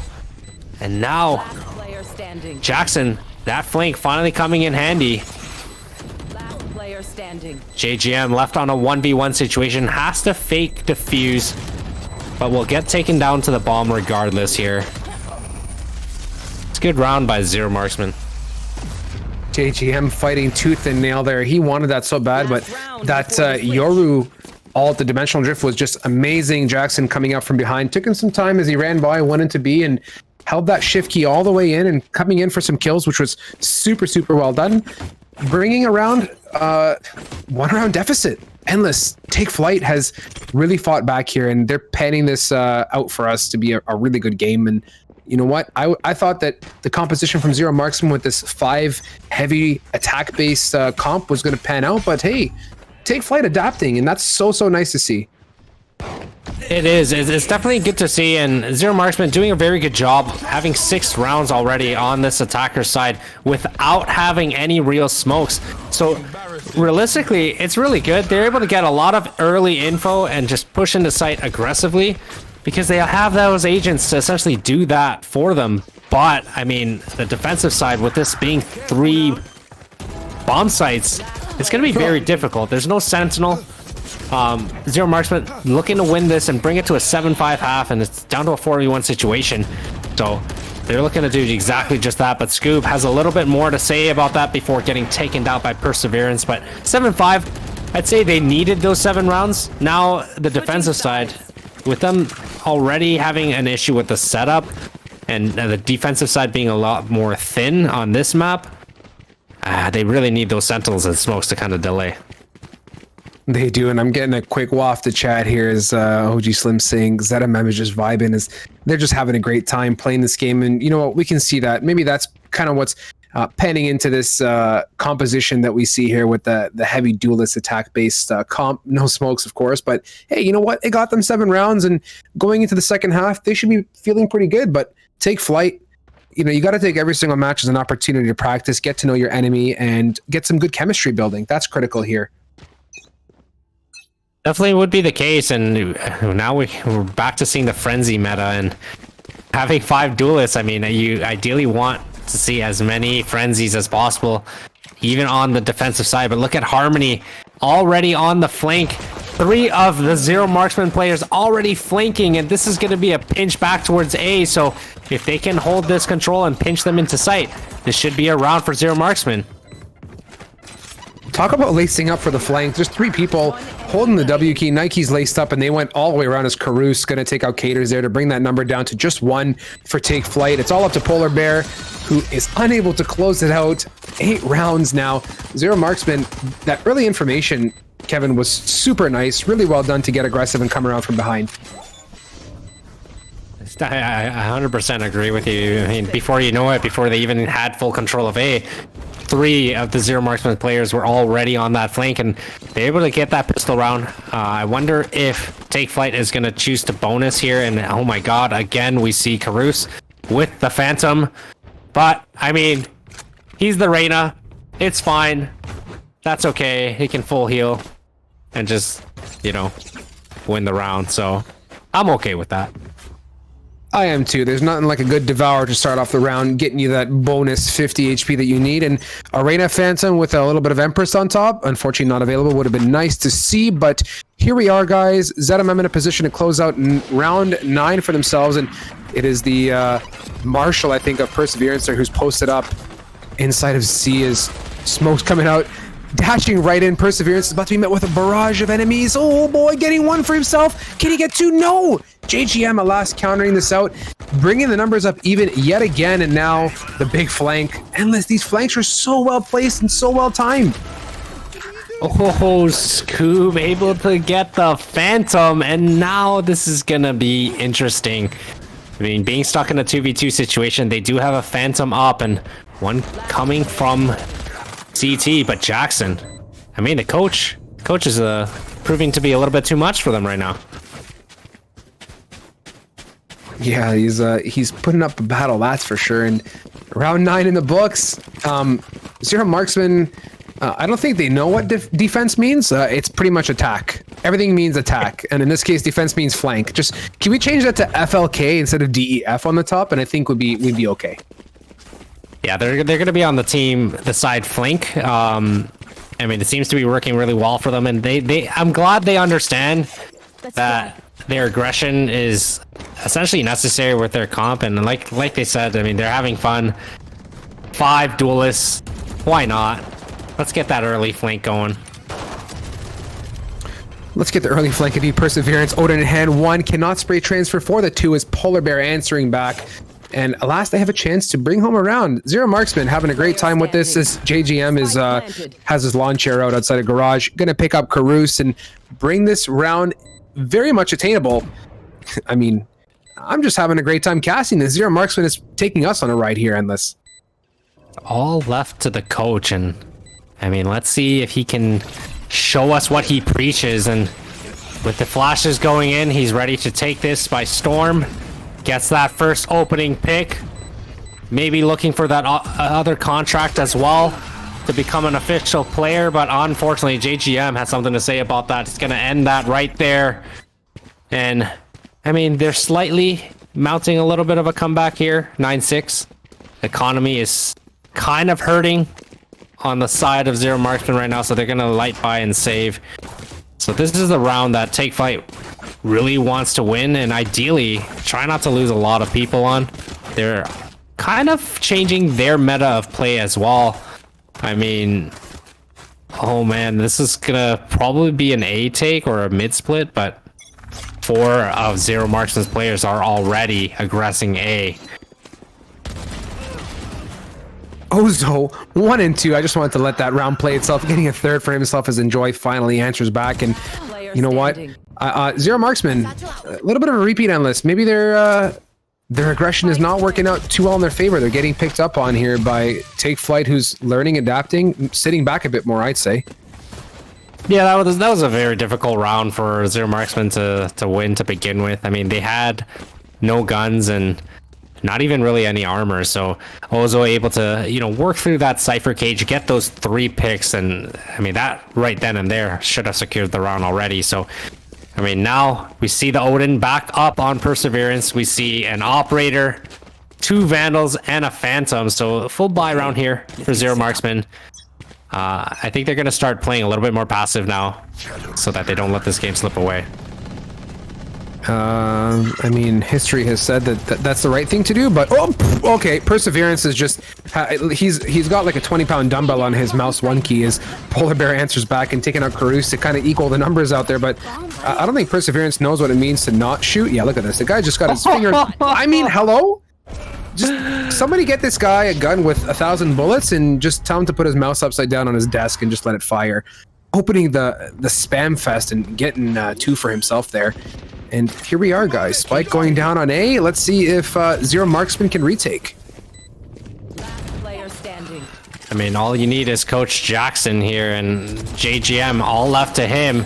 Bomb is planted for their CT spawn, but unfortunately not enough time. And Perseverance late on the flank, but it doesn't matter. Coach Jackson able to retake that side by himself, essentially. Get that defuse. Another round for Zero Marksman. Coach preaching the words of stick it, and he stuck it and got that round for Zero Marksman. 3 rounds away from clinching the victory on this best of 1 here, guys.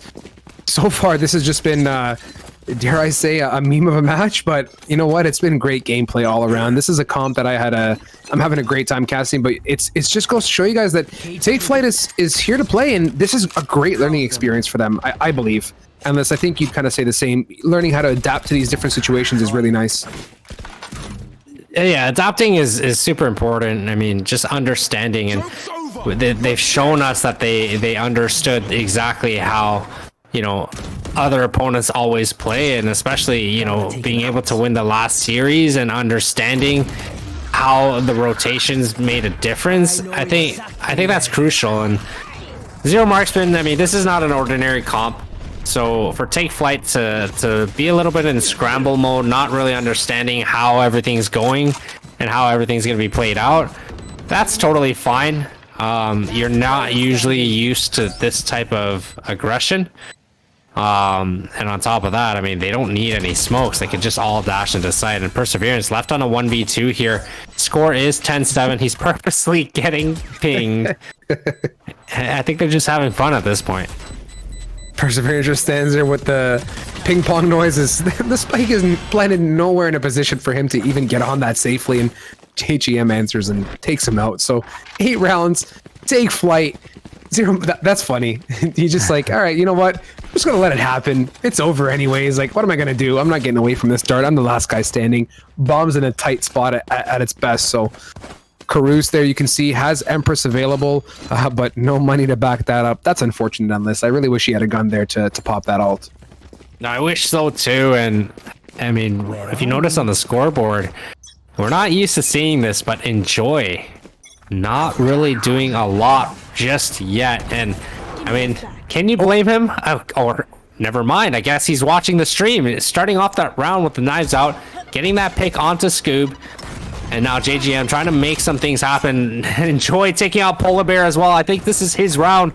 I don't know if they're playing Commando. Was it Commando that you play, or Iron Man? Whatever it is, it's last man standing. Everyone stays in spawn. But Enjoy is definitely going for those frags right now. I think it's Iron Man. We'll call it LMS, whatever you want, right? Where you just send one guy out at a time, and when he dies, the next man goes. So, Zero Marksman have to retake here. Let's see if they can pan it together. I mean, they have a great composition to do that, but Ozo quickly answering back and getting rid of Enjoy out of the picture, evening the numbers up. And Coach Jackson has a mojito in hand, and he's sitting in that smoke, just vibing. But Ozo countering that, saying, "Not today, my guy." And JGM to top that off. It is all up to Hioldi Reina here in a bit of a tight spot in heaven, to say the least. Caruso. Can he connect with the Bucky in hand? Yeah, not so much there from that distance as Caters to wipe that up and bring home round number 9. That's a good save round by Zero Marksman. I mean, they got 2 out of 5, so not the worst. I mean, they got some value out of that, but here goes. Finally on a full buy round again. Caruso on a light armor though, however, again. He's Reina. He's got that ult. He's got the heals. He's got everything he needs. Everything, including a dream. Let's see what happens here. Let's get an early Empress as the long push is coming up. Caruso decided to look up and spectate a gorgeous flying dart and resulted in his head getting splattered on the wall, but that's okay as Take Flight continues to press JGM, furthering that difference with Ozo to back that up, and they're all over A site and the spike going down. And that's what I was saying earlier, you know, not really having any aggression going on, and once you lose that opening pick, which we saw Caruso getting completely slapped by Scoob, there's nothing in their comp that can delay a take. So Take Flight, again, adapting to the situation, understanding that's the case, and I mean, they're working slow, but once they get that initial pick, they can just swing and take that site as fast as possible. And the timing just now turns away right as Scoob was about to peek. And now he's trying to fake some guns and bait out a shot, and it looks as if Enjoy was just gonna die to the bomb regardless. Scoob is just having a great time with himself. He's like, you know what? Let's just make the best of this here. It's one lonesome guy sitting in heaven. What could possibly go wrong, right? And a little bit of gun toss back and forth, and voila, a swing headshot to clean that off. So 10-10 now, numbers evened out. Is Zero Marksman giving up rounds for giggles, Endless, just to kind of make it even, a little bit more entertainment for us here? I don't know at this point.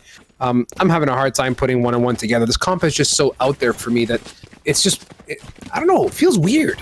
I'm so used to seeing traditional comps, and now we just have a straight barrage, and they're having a great time. It looks like they're enjoying themselves, and that's awesome. That's awesome to see. Enjoying yourself in a game, always what you want to be doing, but I don't think Take Flight cares if they're messing around or not. I think Take Flight is seeking that revenge regardless if a coach is playing or not. So I don't expect Take Flight to, you know, take it easy on Zero Marksman here. I mean, down to a 4v2 in the favor of Take Flight. Harmony still posted up close in garage in case of that late round flank, but it doesn't seem to be the case, and you can see the Sova is just sitting back outside. JGM almost lined up on his head, just waiting, probably typing. Question marks in the chat for JGM. Looking right through the. I'm joking, guys. He's just vibing, typing out an essay over there. And Coach Jackson getting sent to the bench for a water break. Real quick, there is Harmony is. Harmony? Hello. Yeah. Okay. Oh, okay. He tried, Endless. It was a good attempt. I mean, everyone was already rotating off. You saw Caters already push CT, but I was just hoping, you know what, maybe the timing, that was a close try. It was worth the shot, and the timing, again, I mean, the timing of Harmony walking into the site and Caters just walking out to CT. it was just impeccable, and it almost worked out in their favor. It's close, but no cigar. No cigar indeed, as Endless lace up your best caster boots, as this is tight rather. 11 to 10 is Perseverance yet again. Gonna get tagged off here, I think. Yes, indeed. One tag goes through, but not a second there. JGM making the attempt with a Hunter's Fury. Ozo swinging onto Jackson. Coach getting laid out flat as Scoob to connect one on to Enjoy, and now Take Flight rallying here with two people down as Harmony. Forced to run away and whip out his drink, his mojito in that fire, and Vi, Perseverance, Odin, Maestro, and numbers looking good here, Endless, to bring home round 12 for Take Flight. Numbers are looking really good. I mean, being up 4-2 situation, having the entirety of A side and knowing that, and being able to play that post plant. But what they might not expect is Polar Bear on this lurk in mid. And he knows one is going to be flanking long, and one already went A-link, so he knows where he has to make the move. This flash come in, Harmony able to get one, but Ozo instantly trades that off, which leaves it all down to Perseverance, who is probably just going to play for the save or exits. And at this point, I mean, it's match point for Take Flight. Perseverance admiring the beautiful gardening job there right outside of A short. He probably planted those flowers that he's currently standing on. Very rude. No good. Unacceptable. But round 12, Take Flight, one away from victoire here as they're going to close it out, hopefully. Zero Marksman, vibing, as OG Slim said in chat a little bit ago, just having a good time. And I'm sure this, for us, this comp was a nice change of pace. It's really nice to see this and for us to enjoy this together. Definitely. These two teams essentially already celebrating that they've, qualified for the main event. So they're feeling good about themselves, not having to compete in another one just to qualify. They're already in it. And now it's just about getting ready for that main event. I mean, a $2,000 prize pool on the line. It's definitely going to be a pretty big deal. Yes, 2K ain't nothing to shake your head at. There is running back from Harmony, who's just absolutely on fire, literally himself and the floor. Cannot make it happen as Ozo and Scoob to bring it home. Number advantage now for Take Flight, who are in a position here to close it out. Perseverance just jumps right into this teammate's flash.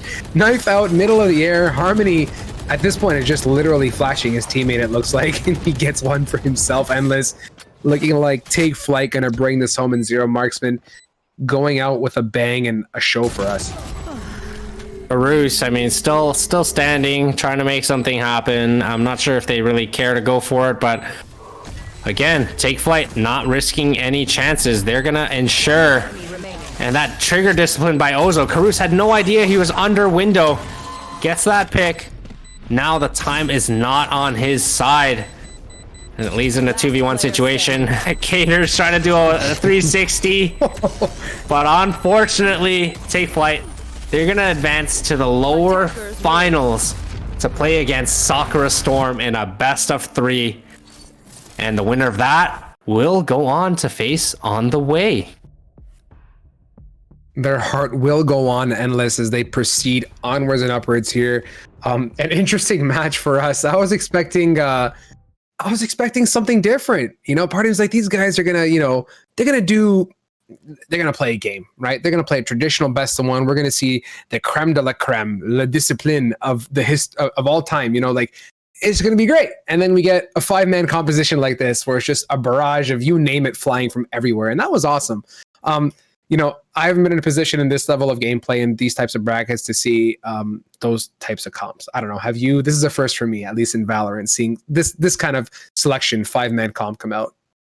I mean, they probably they're just happy to be qualified. I mean, I know they ran into some issues with their 5th with the weather out there, but being able to sub in the coach and being able to field the 5 for tonight instead of having to forfeit and just qualifying. I mean, I think that means a great ton to them. And Zero Marksman just showing us that they're celebrating, they're having fun, they're happy to have qualified. And I mean, keep in mind they had to win that series 2-1, right? And yes, it wasn't easy. It was definitely a fight. So Take Flight, I know they just wanted their revenge regardless of what Zero Marksman was going to do. I mean, they were shocked to begin with seeing that five duelist setup right off the bat. But hey, they kept composed. They did what they had to do, and they're going to continue to move on for a chance to win that $100.